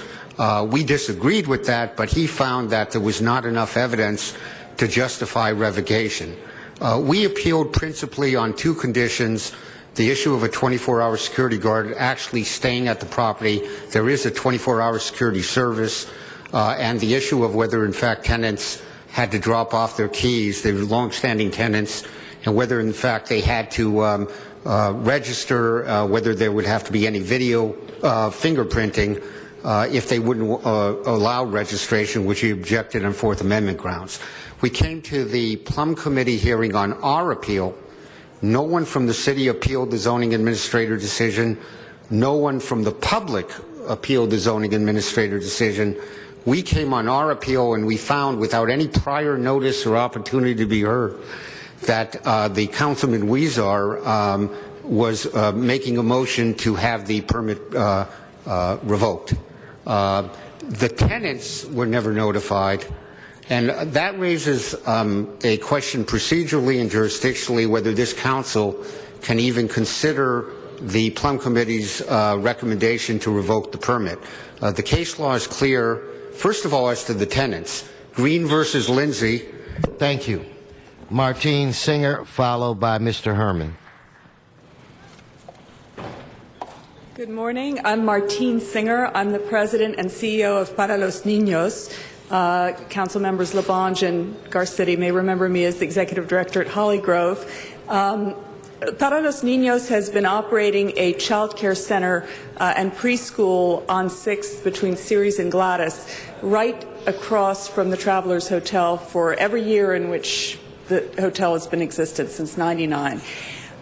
We have children as young as 6 weeks old, up to the age of 5, attending school there every single day except for major holidays, year in, year out. These children are brought by working parents in the morning who are propositioned by people at the hotel for drugs and for sex. There is human excrement in the alleyway that we share with the hotel. There are stray dogs. There are syringes. These are the things that our children and families have to see every day. Children who live way below the poverty line, whose lives are hard enough as it is. We are a safe school zone. I don't believe that any of us would stand for having our children in a preschool or a school in full view of prostitution happening in broad daylight every hour of the day, every day of the week. It is a disgrace to have our children see this and our families. And I applaud Councilmember Weezar for bringing this issue to the City Council, and I ask you respectfully to support his position. Thank you. Thank you. Mr. Herman? Followed by Oscar Ariella and Adela Ariella. Members of Los Angeles, this picture here speaks for itself. It shows you of a gentleman who had a career, a life here in Los Angeles, now losing his home. Also, we have this situation here where procedures, where protocol, was building safety and any other department following the rules to assist the arrangements of living in these quarters? Possibly not, because how can we displace people living in a motel, hotel, due to the circumstances, yes, evidence of ongoing outside issues on the property, but we, as public officials, local officials, and the community should address these issues more transparent in order not to displace people from their homes because of infractions, violations of ordinance, but rather, if there's a mayor listening, a good mayor to come, I say, use your faculty, your comprehensive thinking before displacing people from arrangements such as this. We have candidates running for mayor in Los Angeles, and I welcome any one of you to step up to the plate and keep people in their homes, because people do not deserve to be on the street. No one deserves to lose their home because of city ordinances and violations that were not, at the time, being under procedure, and more so, compliance. So let's save people from losing their homes. Let's keep people in their rental agreement homes. And I say to you, thank you, and don't forget. Thank you. Oscar and Adela Ariala, please come forward. Please come forward. Good morning. Go right ahead. So only I want to say you've been accused the Travelers Hotel, and don't forget we have a neighbors, and don't forget we have activity in the 6th Street. So if you think we are in violation, like you accuse, let's send the devices or the policemen, and they arrested if we have activity. That's all I want to say. Thank you. Okay, now is it Oscar? Yes, translation, please. Okay, we have our translator ready.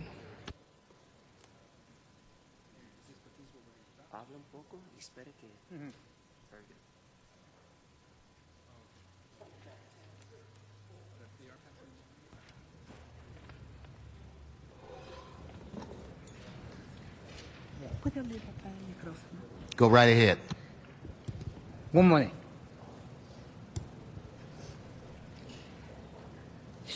Ed and Bill, we got to pay attention. Sé que yo tengo unas noticias. I have some news. Sí, tengo noticias del edificio donde yo vivo. I have some news about the building where I live. De que dicen de que ahí donde nosotros vivimos se vende droga y que hay prostitución. They are saying that at the place that we live, they sell drugs and there is prostitution. Yo tengo 11 sobre 12 años de vivir allí. I've been living 11 to 12 years there. Y ahora sé que tengo noticias de que el edificio lo quieren cerrar. And I just heard the news that they want to close the building. También queremos saber que si cierran el edificio, quiero que me contesten a mí esta pregunta que yo voy a hacer. I would like you to answer the question that I'm going to ask. Que si cierran el edificio, ¿a dónde los vamos a ir a vivir nosotros? Yeah, if they close the building, where are we going to go to live?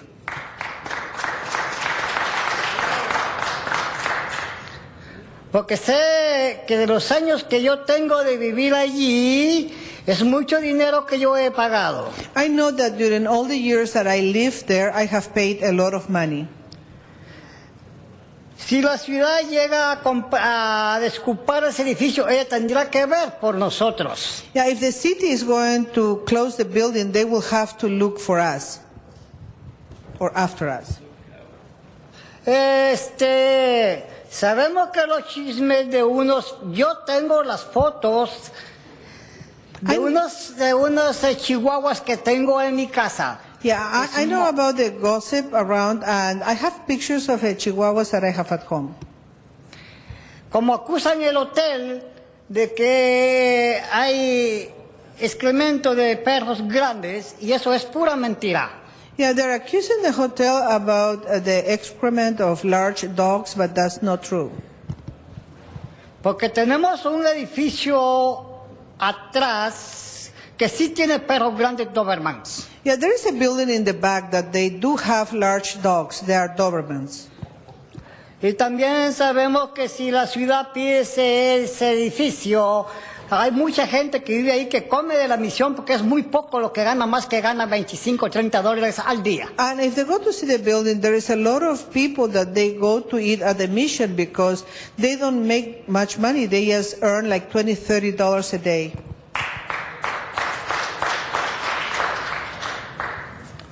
Muchas gracias. Thank you. Thank you.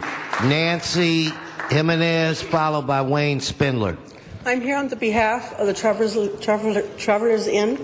Currently, I am a student at East LA College getting my degree for chemical dependency. As to per se the dog issue, where the school sits, there's two hotels. There's ours, and then there's another one adjacent here. The dog belongs to the back apartment, which constantly barks because when I take out I too have a Chihuahua. Take her out to walk, that dog constantly barks. They're also saying that there's two boxers. The two boxers belong to, I think it's 2 buildings to my left, that he does walk the dog unleashed. Okay? As to per se the drug dealing going on there, it's on our corner. We live on 16 series. It's there. It's not going to go away. I had a project to do with my school, and I had to ask why there's so many drug dealing going on. Well, I asked the police officer. He said, you take away, he used this word, you take away 2 cockroaches, 3 of them are going to come back. Okay. I get home from school at 10:30 at night. Okay. I pull up, park. What do I get? They rush me.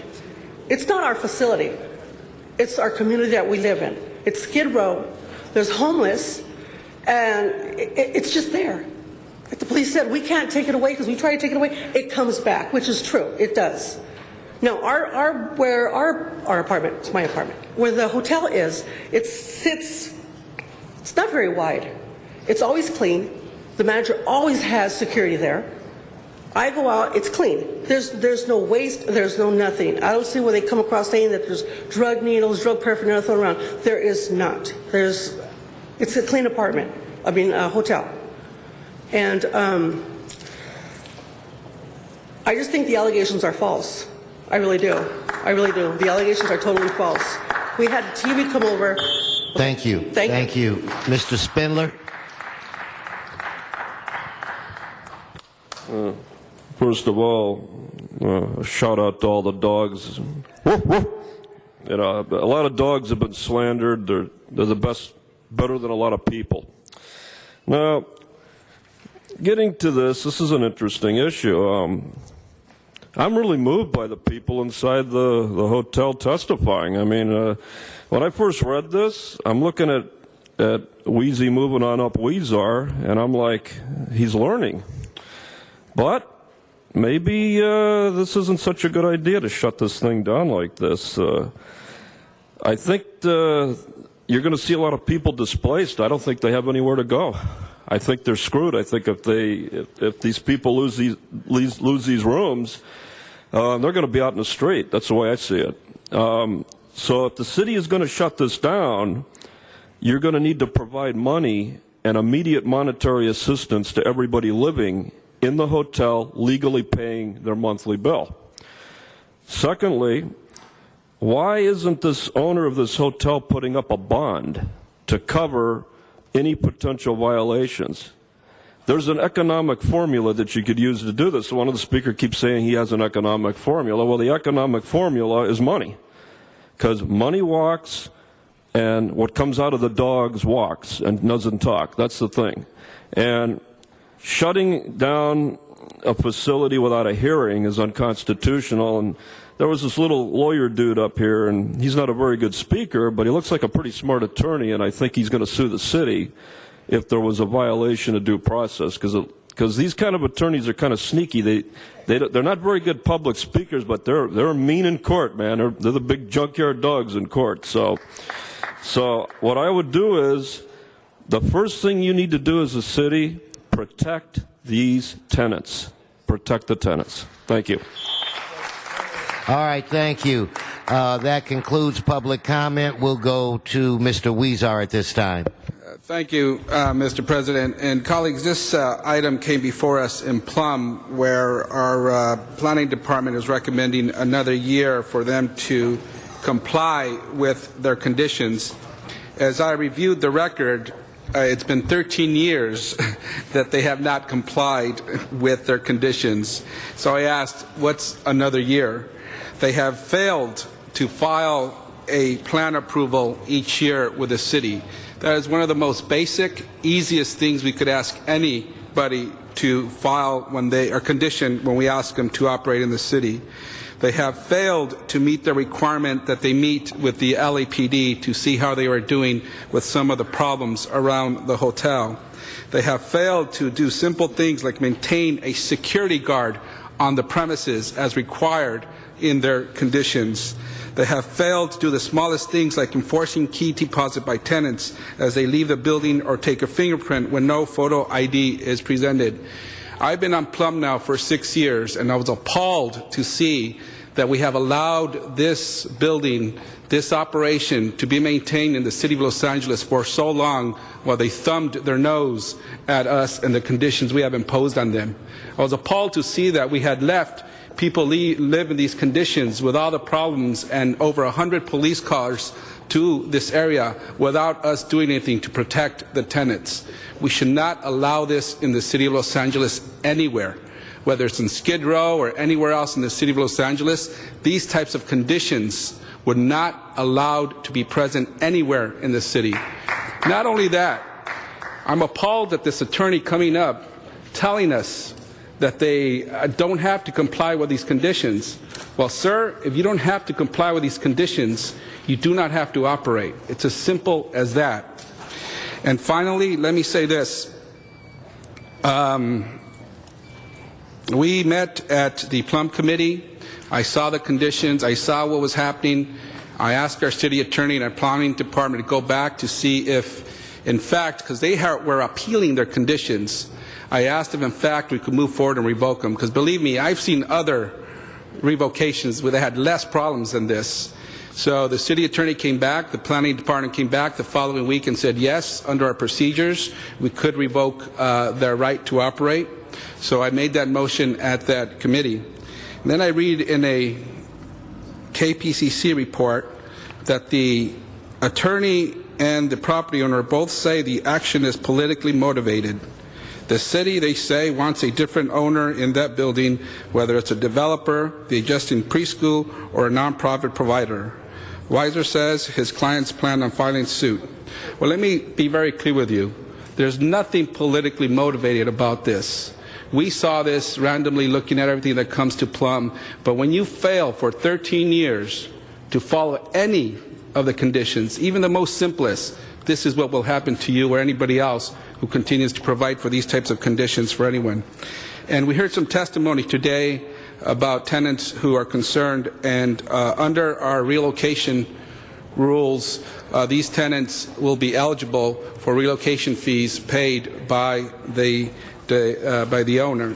So, colleagues, I ask that we adopt the findings in Plum as outlined in the report, and also that the city attorney, that the council's findings include the provisions of Los Angeles Municipal Code section 12.27.1D 2A through G with regard to relocation benefits for those living in travelers. And I ask that we adopt that last, amended with that last paragraph, Mr. President. Thank you. Mr. Reyes. Thank you, Council President. I stand to support my colleague, but because of the statement made by the attorney, I wanted to ask our city attorney to come to the table and want to address some of the procedural issues for the record. If indeed we're going to be going to court, I want to show that this body acts based on the rights given to us as elected officials overseeing the quality of life in our district. So the assertion was made that the process, procedure, how we got here, the question was raised. Can you just share with my colleagues that Plum Committee has discretion based on evidence set forth and the process that was taken was within the rights of the city? Yes, Councilman Reyes. Terry Kaufman, Macias, City Attorney's Office. I'm here with Amy Brothers, also from the City Attorney's Office. This matter originated before the zoning administrator, and the zoning administrator was looking at two things: possible revocation and compliance with conditions, as Mr. Weiser himself acknowledged today. At the action of the hotel, they appealed from the entire decision, and that included two findings by the zoning administrator. One was that they hadn't substantially complied with the conditions, and the second was that there was insufficient cause to revoke the permits. So both of those things were before the zoning administrator. Both of those things were covered by the appeal. And the committee disagreed with the zoning administrator and determined that there was sufficient grounds to revoke. So it was properly before you. It was clear from the agenda before Plum. It's clear on the council agenda that revocation was an issue. So.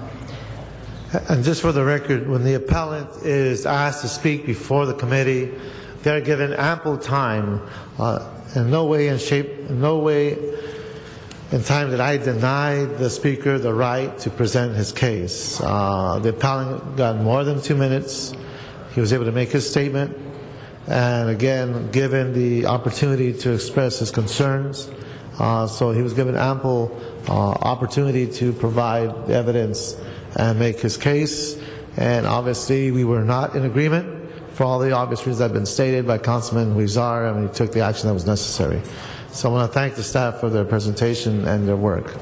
Thank you very much. Mr. Huizar to close. Thank you, Mr. President. Thank you, Mr. Reyes, for that, and thank you for leading us through Plum on this issue. And I want to thank the planning staff and the city attorney for assisting us to get through this. And finally, the one final point I want to make, just want to make clear to the tenants who are here today that when this is shut down, you have or are eligible for relocation benefits from the operator of the hotel. Para los que están aquí y son inquilinos, ustedes tienen el derecho de tener beneficios cuando se cierra este hotel para ir a otros lugares. And I want to make clear of that because I'm not sure if the operator, given their lack of following through on conditions that the city has given them, that they will give enough notice to our tenants about their rights under these processes. So thank you very much. And again, something like this should not be tolerated ever again in the city of LA. Thank you. Thank you, Mr. Huizar. There are no speakers in the queue. Madam Clerk, on this item, let us please open the roll, close the roll, tabulate the vote. 12 ayes. That's adopted as amended. Thank you. Mr. Zine, you have called special a series of items. It's my understanding that you have 2 or 3 that can be lumped together. Would you like to do that first, or what is your Yes, Mr. fancy? President. 13, 16, and 17.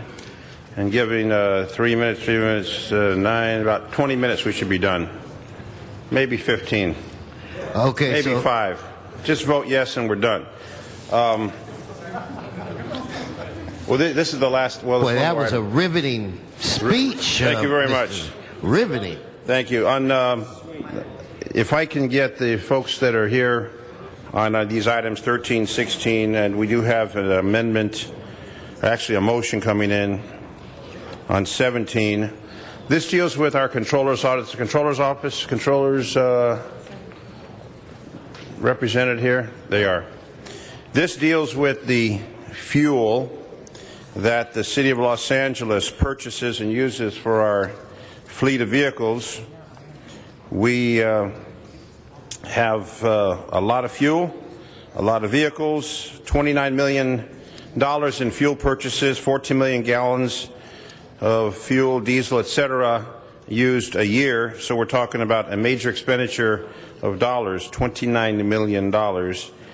So what we have is a controller's audit that reflects some issues, some concerns, and since this audit was released, there's been a subsequent arrest by Los Angeles Police Department of a city employee who has stolen 800 gallons of gasoline and sold that gasoline. That individual is going through the criminal justice system, and we have a motion on that, item number 17, for restitution. So if we can have the representatives come forward on this particular matter. The controller's audit really speaks for itself. We've got a problem with accountability. We've got a problem with control. We have a problem with an antiquated system. There was an audit done on general services, police department, housing department, fire department, convention center. We received reports back. We did hear this in committee. And if we can have the representatives that are taking the table briefly explain how we're going to correct this problem citywide, since we're talking about $29 million annually in fuel costs. Take it away. Whoever wants to go first, it's your show. Regina Adams, Executive Officer of Recreation and Parks. Councilmember, I'm not sure, do you want to have the City Controller first maybe give a summary? Well, the Controller's audit shows there was a problem. We recognize there was a problem with different departments. The departments have responded. So with all due respect to the Controller's audit, they did illustrate a problem. We know there was a problem. So now we come to the point, we've recognized the problem. How are we going to fix that problem? So that's why for the Controller's representative, if there's any other questions for them, we can bring those forward. But my concern is the audit was done, we support the audit findings, and now we're finding out how do we fix it. Because to go into the fact is we had a problem, we acknowledge there's a problem. I think all the departments acknowledge that. How are we going to fix it? So that's what we're looking at. Okay, well, first of all, I just wanted to let you know that right now at the table we have representatives from the Police Department, Recreation and Parks, and also General Services. So everyone will chime in as necessary and as needed. I'll just start off since what you just mentioned, of course, was an employee who was with Recreation and Parks who has been arrested for stealing over 800 gallons of fuel. And, of course, that investigation is still ongoing. Of course, we are very disheartened to have this happen, but we also, as this has happened, of course, further explains the situations that the city is facing as far as what has happened with this system, and I'll let General Services further explain the capabilities of the system, but then also what it may not be able to do. But I'm not sure how far they'll go into that. But as far as for our employee, that employee has been arrested. We are going through an investigation with the police department on what's occurring with that. But also, too, our general manager, John Muckery, wanted to make sure that we explained, and I think we also stated this in our response to the controller audit. Every year, our general manager holds a meeting with the employees, and he makes it very clear that theft is one of the things that will definitely not be tolerated. And also, too, we have a record of when there have been situations that have been, we have discovered internally ourselves where we've had incidents with our employees. Of course, we have employees that are all across the city, and we also have thousands of employees, and we also have employees that are in situations whereby they handle cash.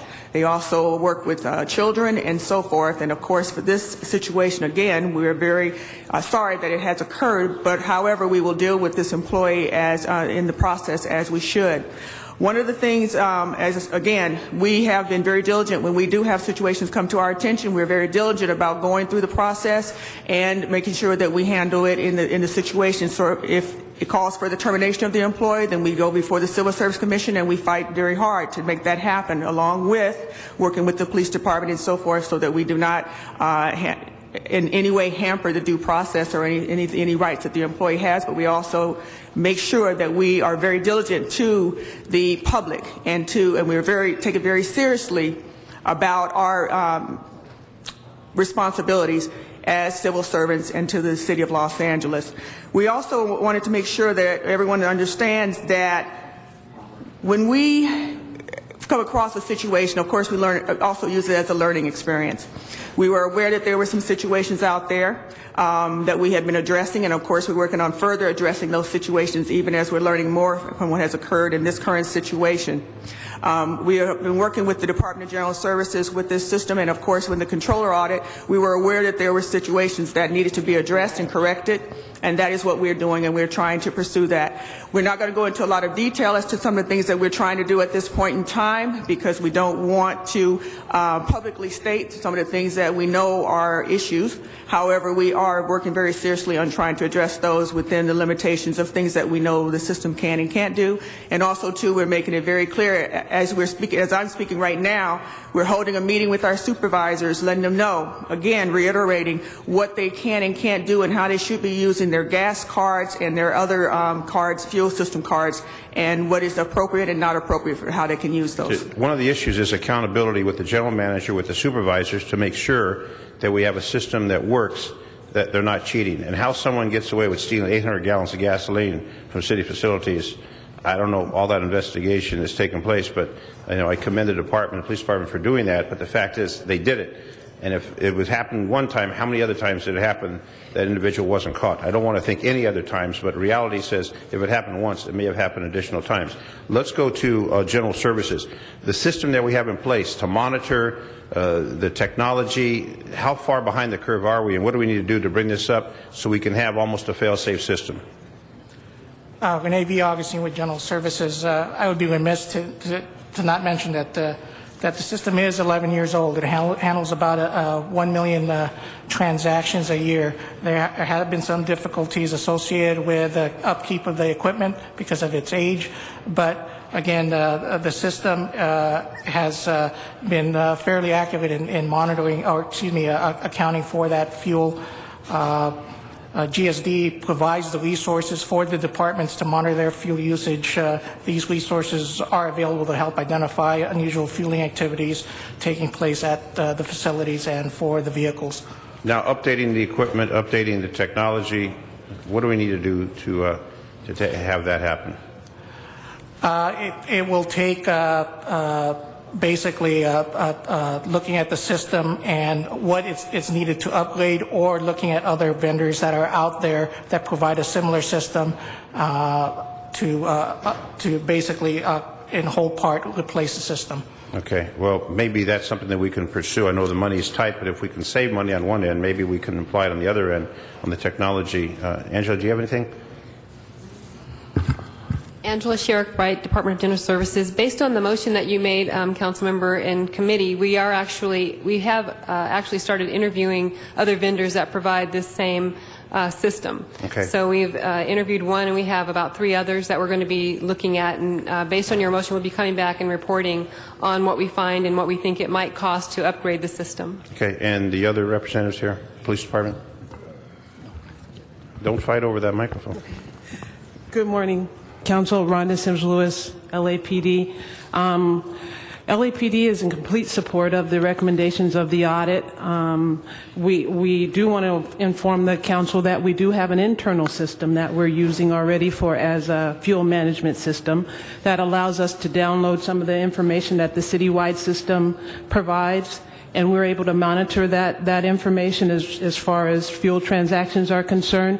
We're able to produce error reports when we find trends, problems, errors. We can download that information and require our employees to report back to us on things that we find to be problems. So we are closely monitoring our fuel usage. However, we did learn some things as a result of the audit. We're now conducting annual audits of our fuel cards to make sure that we know exactly who's using them, who they're assigned to. We're also working closely with GSD as their partner. We've been looking, as they have, at other vendors that can improve our system, and we'll continue to work closely with them in adding enhancements to the current system that will help us to have a higher level of security as far as who's getting our fuel and being able to identify the particular people who are getting the fuel. Councilman Zine, we're right over the 6 minutes. We gave you for all 3 items. So you have about 3 or 4 people on the queue. I do have 3 items. I know. So you got all your minutes to you before that. Well, still have 3 more minutes, though. No, No, that's what. Well, then we'll take them up. Let me just. Mr. Zine, you have 3 people on the queue. I need you to finish. Can I just finalize this? Just finish it. Let me finish this by saying, since we want to move forward, we all know there was a problem. We want to direct GSD to report back to the AEGE committee, plan to strictly oversee fuel use monitoring, a plan to strictly oversee the fuel use monitoring, implement fuel card controls, maintain logs of vehicle use, require additional user information to dispense fuel, because currently it's the mileage and the shop number, and you can fudge that, creation of a fuel task force with appropriate departments to develop guidelines for fuel use, a review of Voyager card program, and the accessibility of MasterCards at each fuel use station, and recommend improvements for said program.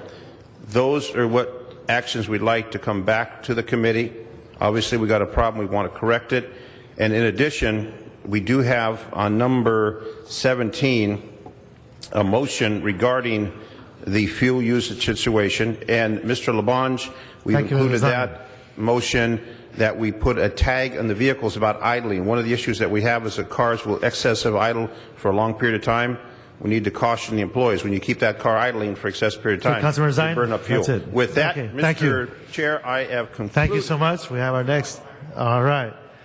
Now, our next speaker is Councilman Labange, Councilman Cardenas, Councilman Rosendahl. Thank you very much. How many fuel stations do we have in the city of Los Angeles? Over 140 fueling stations. 144, but we've consolidated a lot, right? That's been an effort tremendous. I think under Mr. Reardon's time, they consolidated a lot of fuel stations. That is correct, council member. We reduced it from 250 to 140. And this particular location where this problem was a joint use fuel station, correct? That is correct. And are all stations joint use? Yes, that is correct. Oh, it's of the 108. Have we ever thought about putting a camera at these stations? That's something that we could certainly look into. Should we look at that? If I just a friendly amendment that they look at putting cameras? I mean, it would seem obvious if someone in a truck and is not in a rural location, you know, let's say they're at, and I don't know if we have four-wheel vehicles or beaches and harbors. I know it's a county, but you know they're very far away and they need gas and fuel tanks. But it would seem somewhat obvious it would look that way. But if you would look at that as well. And then 60-day, I would receive and file my action, but ask that we put a simple decal. I hike with a fellow named Tom McGovern every day in Griffith Park, and I like to hike every day. And sometimes we talk about the world, and sometimes he talks about the city a little, and he gets a little upset about things. And he gets upset about idling cars or trucks in a non-emergency sense. So often, General Services have been championed on many issues of awareness for public employment, from domestic abuse and all the stickers that you put on vehicles. I know in a vehicle on the dashboard, just no idle rule, with the exemption of emergency vehicles, obviously, and then also the exemption of vehicles that are actually working in a pit with a jackhammer or whatever the case may be. Use your sense, but just to remind people, it would be interesting to see what we do. And I think it's also important, too, that you report back to your employees like you brief your employees. That last year we used 1,212 gallons. This year we cut back to 998,000. I think it would be good. People like numbers and they can know what to do. And it's important that you brief them, as you mentioned. Thank you, Regina. Thank you all. Thank you, Mr. Zine. Mr. Cardenas. Thank you very much. How many vehicles do we have within this scope of responsibility? The Department of General Services has about 11,000 vehicles. I believe Police Department has about 5,000, and the Fire Department has about 1,200. Okay, so 11,000, 5,000, and 1,200. So about 16 to 17,000 vehicles. How many other government entities are we aware of that have that large a scope of vehicles? I mean, maybe, yeah, that's right. Maybe the Army, maybe you know, the state of California or something like that, right? So the bottom line is, it is a little bit unique to have government entities that have that scope of responsibility and that volume of vehicles, which translates into a tremendous volume of fuel, correct? That's correct. Okay. And then the most glaring result of the latest audit was that there was at least one person abusing the system, perhaps selling fuel or something like that? Correct. Now, does it appear to be one person, or does it appear to be dozens of people? What does it appear to be? At this point in this investigation, there are 2 to 3 people that the police department are looking at. Okay, 2 to 3 people. Mm-hmm. And the overall, there's a responsibility of making sure we have enough people who are responsible enough to make sure that this 16 to 17,000 vehicles are handled properly and the millions of gallons of fuel, correct? Yeah, that is correct. For Recreation and Parks, of course, we have employees that are all across the city, and for us, we not only have employees using fuel for the vehicles, but we have equipment that they have to put it in, and we have over almost 2,500 pieces of equipment as well that requires. Just in one department? For one department, exactly. Okay. And so for us, it's, we have the employees, of course, we do the landscaping and so forth at all of our locations, and that requires, for our equipment as well to use fuel and so forth. So we have many situations out there where the employees are required to access fuel. Have you been forced to cut back on the number of personnel that are responsible for oversight? Yes, that's one of our issues as well. For our department, we've lost thousands of employees over these last few fiscal years through the budgetary process. And so for us as well, it has been a situation and also with the early retirement. So, thank you. So my next question was that a policy decision? That was. Does your department make those policy decisions? Yes or no? No. Who makes those policy decisions? The mayor and council. The mayor and the city council of Los Angeles. So we actually cut back on the number of personnel. We made that decision to cut back on the number of personnel, and also we probably thwarted your ability to buy new equipment to actually monitor it even closer with all the new technology and stuff. And at the same time, my last question to you as my time is up is, have you ever reported to the mayor or the city council that you run a perfect system? No. Well, I would venture to say that looking at that audit, especially when it comes to the issue of who's stealing from the city, you have a pretty darn good system, a damn good system. And so I want to thank you for not lying to us and telling us that you have a perfect system, and you've never done that. But I do want to thank you, if nobody else has done that, for working as well as you have with all the policy cuts that we've made to your departments, and to be able to get it down to only that much. Congratulations. Mr. Rosendahl. Yes, thank you. And being on audit committee as well, we've looked at this. Grateful for how you're moving on it.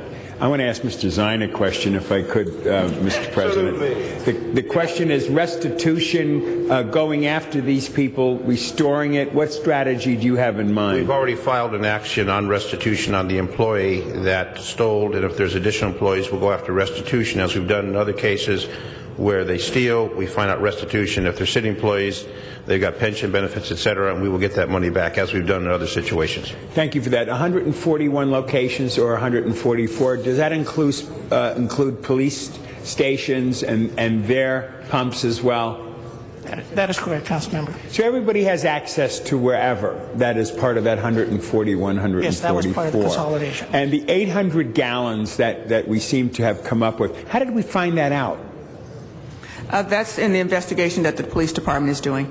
But that investigation, when you think of 800 gallons, that took a period of time, wouldn't you think? 3 months at this point. 3 months? That's an estimate for a 3-month period. And I heard one of you say 2 or 3 are suspects of potential. Have we gone through all 16, 17,000 and gone through the mix to understand who might be doing what as part of our homework on this? Not yet, no. But you will be doing that? Well, that's beyond for Recreation and Parks. Of course, we are of course doing everything we can in our power with the resources we have to address this issue. Yeah, General Services, please.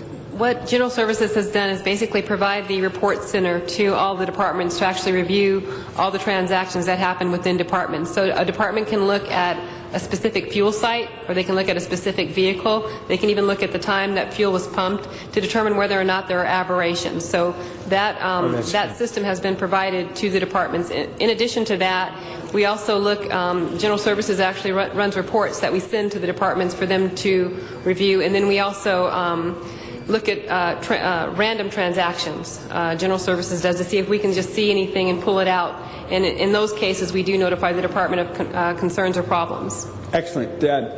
How many of those 17,000 vehicles are allowed to be taken home at night? Do we know?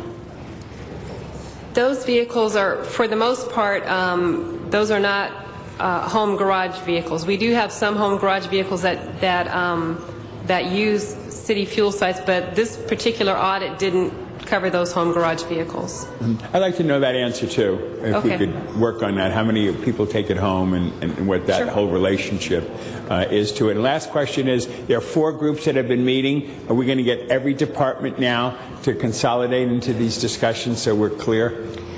One of the audit recommendations was to have a fuel task force meeting, and we have begun those meetings. So we've already had, we've been actually meeting probably for about 4 years, and what we've done is just send those invitations out to all the departments. So we've had one very large meeting with department representatives, about 30, and we'll be continuing those meetings on a biweekly basis. Great, thank you. Thank you, Mr. President. Thank you. Mr. Labange briefly and real then sign to thorough. close. Home vehicles, Mr. Rosendahl, are extremely important because there will be another earthquake and our employees need to get to the work sites. So I wanted to make an assessment of that because you have mobile forces that are necessary. So I don't want you to short-sight it because we're a large city and home vehicles are very important for the police department and fire department and public works and other agencies. Thank you. Thank you, Mr. Labange. Mr. Zine to close. Thank you. So on 13, 16, and 17, we'd request affirmative on these, and that we would move forward and tighten up the reins on the fuel that is being utilized by our city employees and save the taxpayers some money, and that's the goal of this entire operation. I want to thank the Controller for the audit. It brought in a lot of issues that have to be corrected. We are moving forward with corrections. Thank you very much, colleagues. Okay, thank you, Mr. Zine. Madam City Attorney, this is what I'm going to do because we haven't heard the public comment yet. I'm going to take all of the public comment on each item and we'll vote on the items as a block. Fine? Okay, if Mr. Cardenas? Yeah, just real quick. Thank you very much. I just want to make sure that in your report backs, if anything costs money, please include that in your report backs. Okay, don't forget to tell the City Council, who have cut your departments drastically, that in order to make those certain kinds of improvements and tighten it up even further, if it costs money, please let us know. Thank you. Thank you, Mr. Cardenas. I'd like to now move to the Valley, to Van Nuys, for Donna Pearman and Marion Fogler. Donna Pearman and Marion Fogler. Yeah. Start her clock. Okay. Are we on now? Okay, yeah. I don't understand. This is terrible what they're doing with this. Someone stealing 800 gallons of gasoline. Apparently you're not someone's over there. City is not really watching how they give out gasoline to these cars, along with the 81 cars that you had that you get always topped up. And you're worrying about this. You don't even look over there, so I don't see how you can take away, decide to save money on taking our $10,000 away. It doesn't, Miss Pearman. You got to stay on this item. Stay on this item. The item is that you didn't even find out enough until 800 gallons of gasoline was illegally taken and then taken over there for this person to sell. And I really don't believe that you're going to get enough restitution because you're talking about one single solitary person, and I don't see that this person is going to be able to send it back. I believe that this should not have happened in the first place. I don't really believe that any of these people are monitoring any of the gas that's taken over there, and from this what they call the special city employees, because most of the city employees don't get things like that, and from the council and from all their cars. You are not watching on what all the equipment is taken away. You're not watching what you're spending, so how dare you even think about worrying about a small amount of money? I think it's a travesty, and I think you should lose your cars, and you shouldn't be able to get gasoline to make up for this because you don't really care about how much you spend. You don't care at all about how much you spend. You just only when it's when you decide on things. This is wrong. Okay, Ms. Fogler.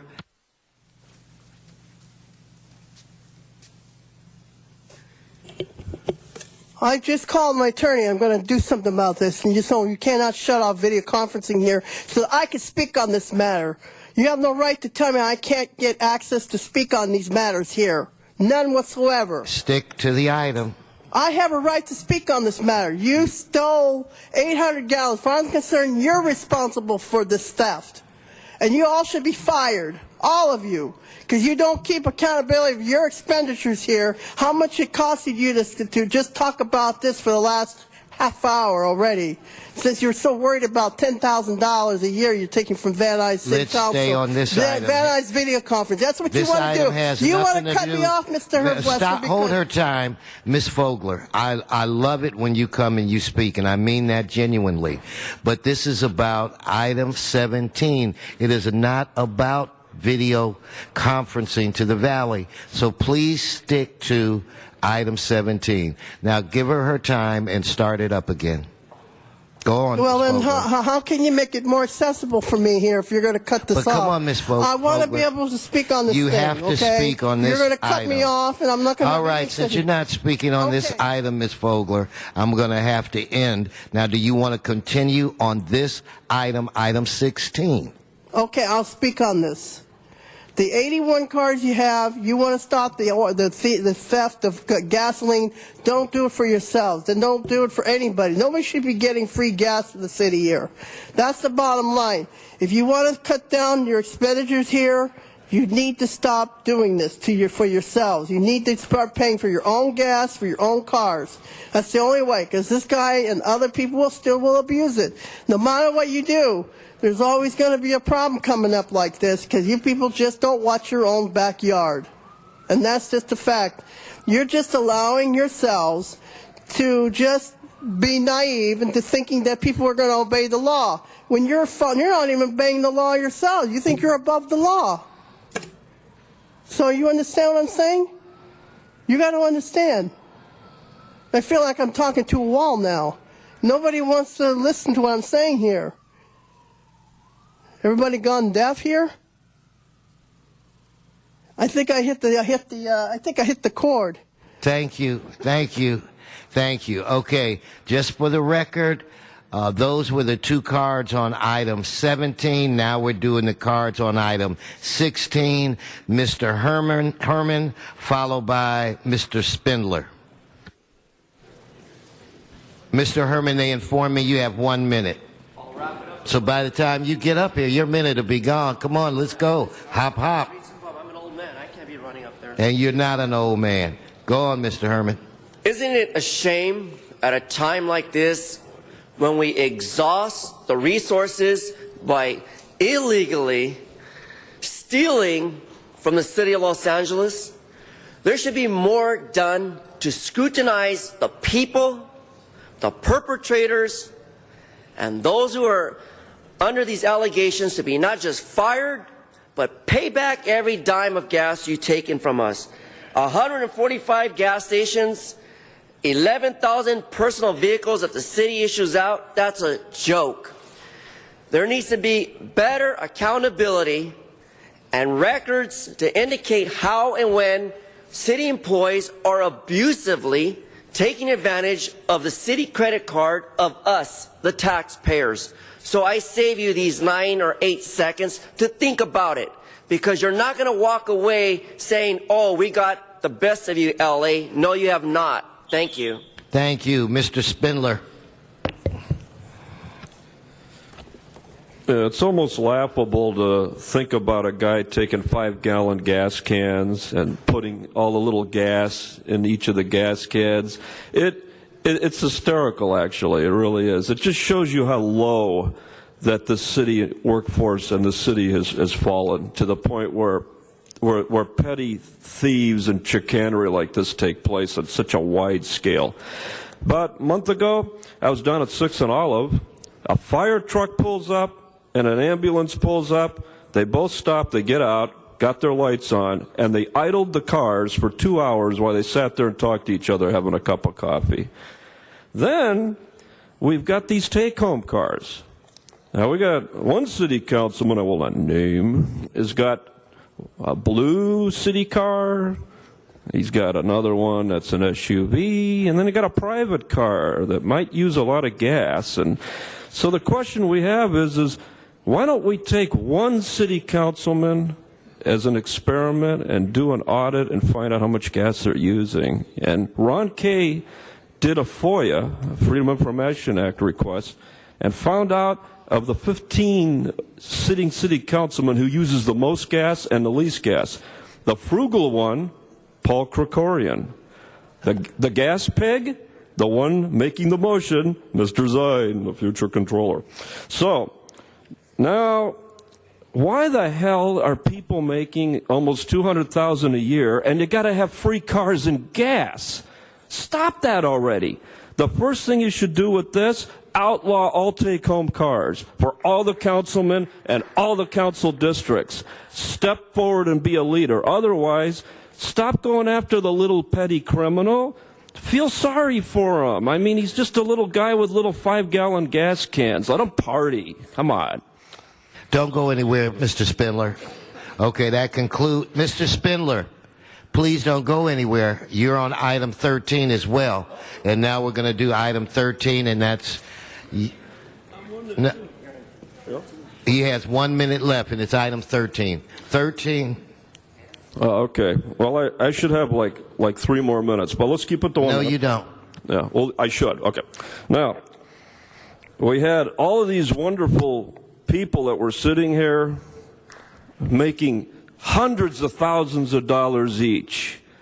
Why can't we take and just hire one accounting firm, the one that does the Academy Awards or something, and just have them come in and just do an audit for all the departments?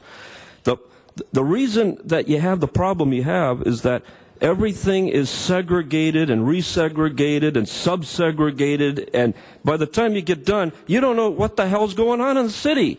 You need to go to Saudi Arabia and get a sheik, get an oil man, and have him come in here and run all the gas stations for the city. Go to Kuwait, get a sheik, give him $500,000. And let him run and audit all the gas stations, and we'll find out how much gas we're using. Thank you. Okay, and as a courtesy, no, Mr. Dude, I don't have a card on you on this item. Yes, I do. No, I don't have a card for you on this item. I have a card for you on the next item. So on this issue, let us open the roll on all 3 items. As amended by motion 16A. Close the roll. Tabulate the vote. 13 ayes. Okay, that should bring us to item 15, correct? Yes. Correct. On this item, I do have a card from Mr. Dude, Mr. John Walsh, HollywoodHighland.org, and Armanek Noorajanian. Okay, we're on 15, and I have your card. Yes, once again, it deals with housing. Do you know what I'm wearing on my head? It's a cat house. It's a house. You know what? Every animal in the universe has a place to live. Human beings are always battered by their city, by their county, by their state, by their federal government for housing. We need to invent a system where nobody will go homeless. I do have a formula, and I hope City Hall is listening. I did belong to Occupy LA, I do, and we're telling you, it is inhuman the way you're treating people. David Raphael, he is my housemate. I am his butler, and you're trying to take his house for $1,600, a mistake that was made 7 years ago. It's all about housing, baby. It's the most basic human right in the universe. Thank you. Okay, Mr. Walsh, I'm informed you have 1 minute. John Walsh, HollywoodHighland.org. Remember, he's not crazy. He's just eccentric. There's a difference. HollywoodHighlands.org. This again is my CRA.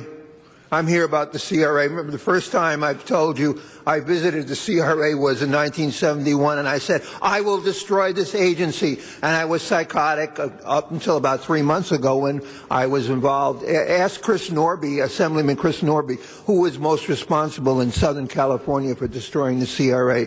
Maybe my name will come up. I just want to say HollywoodHighlands.org. You're doing a good job in housing now that you've gotten rid of the CRA. You went to the Supreme Court, the California Supreme Court. They knocked you down. Get used to it. The CRA is dead. D-E-D. Dead. HollywoodHighlands.org. Mr. Walsh, you got me on that one, I have to admit. Yeah, Mr. Buscaino, Armanek Noorajanian. Forthwith on item 15. Let us, we haven't voted on this. I'm sorry. Yeah, so let me vote on it and we'll go forthwith. Okay, since Noorajanian isn't here, let's open the roll. Close the roll. Tabulate the vote. 13 ayes. Forthwith. I'm still chuckling over John. Madam Clerk, I do not believe there's any other business before this council, or is there a special item? Yes, special motion number 1 has been circulated. Okay. So the city attorney will speak to the findings. Okay. Madam City Attorney. Thank you, Mr. President. I will recite the facts as presented to me by the maker of the motion for the Council's consideration of the adequacy of the findings. Since the posting of today's agenda, a need arose to offer a reward to lead to the arrest of an individual who yesterday shot and killed a 1-year-old. Immediate action is required for the protection of the community. Council must first make findings pursuant to Government Code Section 54954.2 before considering the substantive motion. Okay, let's vote on the findings. Let's open the roll, close the roll, tabulate the vote.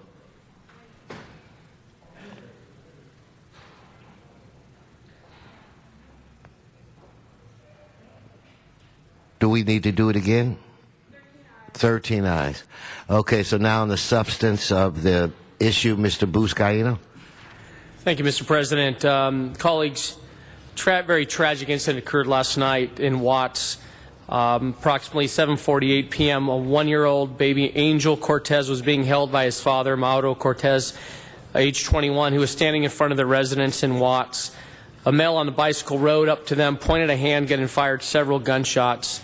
They were both struck by the gunfire, and the suspect fled southbound from the location. Baby Angel was transported to a local hospital where he succumbed to his injuries. Mauro Cortez was wounded, the father, and is expected to survive his injuries. At this time, colleagues, detectives from the Los Angeles Police Department are investigating this case. They have not yet identified the suspect or suspects who are responsible for the murder of baby Angel. Detectives are seeking the public's help in solving this case, and a reward may motivate witnesses to come forward for more information. I respectfully ask for your aye vote so we can put this coward into custody and put him away. Thank you. Okay, Mr. Spindler, I'm going to let you in on this one. You didn't put your card in time, but I'm going to let you speak. Okay, good. It's a good motion.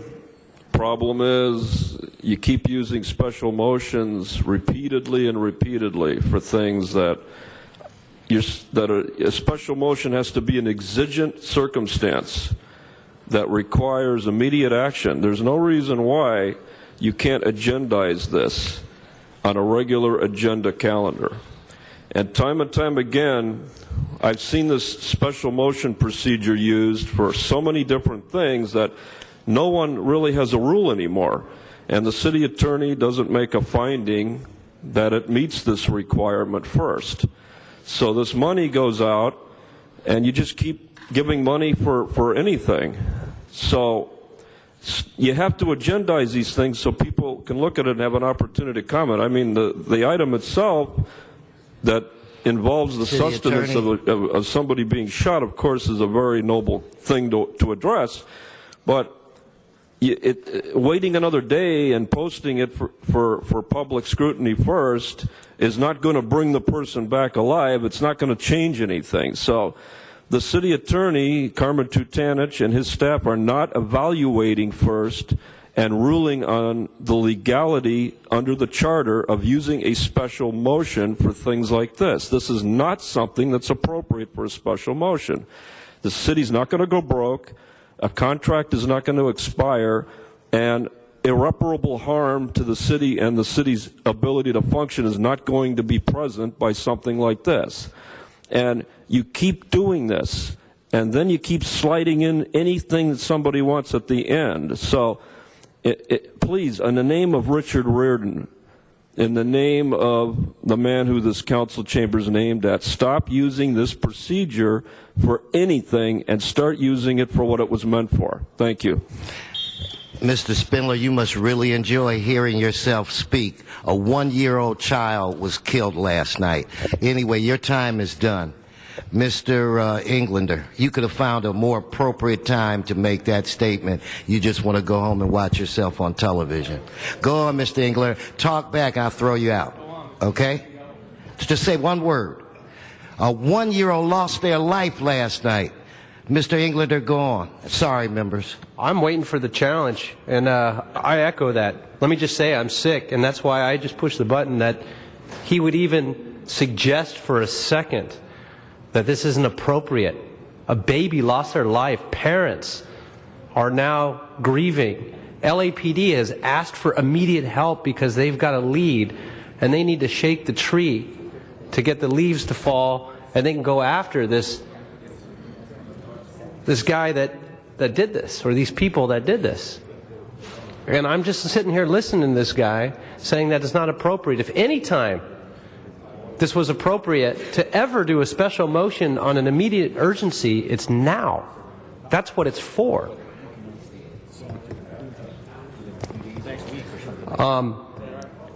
I support this. I appreciate our colleague Joe Buscaino bringing this forward, and I think we ought to also adjourn when we do our adjourning motions in honor of the family and think about not just this vote for a reward motion, but all of those victims out there. We started this council meeting this morning with an unsolved crime, from a baby losing their life and the parents coming here, and Mr. Parks asking for a new motion to be introduced to create some new leads from a 23-year-old crime that goes unsolved. And we're ending this motion today, this council meeting today, because a baby was killed last night, and doing the same thing to help LAPD do their work. That's why we're all here, to make the community safe, to make sure that we protect the public. And I was appalled by the comments, and so I thank you. No, I was too. Okay, on this item, let us open the roll, close the roll, tabulate the vote. 13 ayes.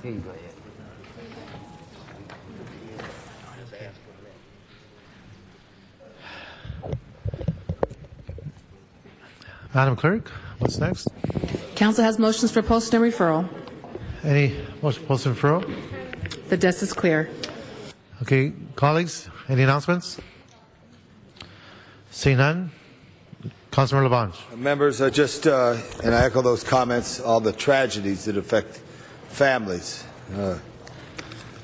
But I just wanted to mention this: in our city is our observatory, and today between 3:06 and 8:02, the public viewing of the transit of Venus.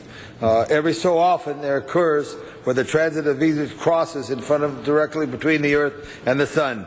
You're welcome, and for those that are hearing, to come to the observatory this afternoon. The next time this will occur will be December 11th, 2,117 years, many years from now. But the Los Angeles Department of Recreation and Parks, the observatory in particular, welcomes you today to witness the transit of Venus. Thank you, Councilman Rosendahl. Election Day, and I just want to remind anybody out there that is watching this, if you haven't voted, go vote until 8 o'clock tonight. Make the democracy work. We got problems in this great nation, and one way we can make a difference is put good people in office. So I urge everybody to go out and vote between now and 8 o'clock tonight. Thank you. Thank you, Councilor Zion. Nothing. Okay. Any other announcements? Adjourning motions. Everybody please rise. Councilor Koretz. Thank you, Mr. President. I'd like to adjourn in the memory of two former Lakers who died this past week. On May 31st, Orlando Woolridge died at age 52. Long before Blake Griffin, DeAndre Jordan, and Lob City, Orlando was one of the first super athletic, high-flying, alley-oop pass dunking players in the NBA. In his best season as a Laker, he made over 55% of his shots in the 1989-90 season. Also on June 2nd, Leroy Ellis died at age 72. He played in 4 NBA Finals with the Lakers as a forward and center.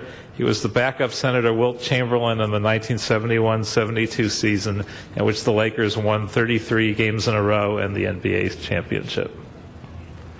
Thank you. Any adjourned motions? Councilor Buscaino. Thank you, colleagues, for your support on item number 1. I'm going to adjourn in memory of baby Angel Cortez, shot and killed last night in Watts. Services are pending. My staff just texted me baby Angel's parents' home phone number. I will be calling them to share our this adjourning motion as well as your support for the reward. So thank you for your support in this. Keep Angel and his family in our prayers. Thank you. All members on that? Councilor Parks. Thank you. I'd ask that we adjourn in memory of James Lee Crawford, who was born in 1944 in Louisiana, died on May 30th, 2012. His parents moved to Los Angeles when he was less than a year old, and he remained in California. He attended and graduated from John C. Fremont High School. He served his country as a member of the United States Marine Corps. He subsequently had a number of jobs in the trucking and distribution business. He was a dedicated husband, a dad, a family man. He's actively involved in the Western Avenue Golf Club at Chester, Washington Golf Course, a member of the Naval Golf Club. He was a self-proclaimed professional in the sport of pool table, an avid gardener who grew roses. He's an advocate for the community safety and beautification, active member of Mount Tabor Missionary Baptist Church in Los Angeles, survived by a host of family and friends. Funeral services will be on Friday, June the 8th at 11 a.m. at Mount Tabor Missionary Baptist Church at 6614 Western Avenue. Any other adjourning motions? Seeing none, the desk is clear. Thank you very much. Everybody, please don't forget to vote. Have a great day.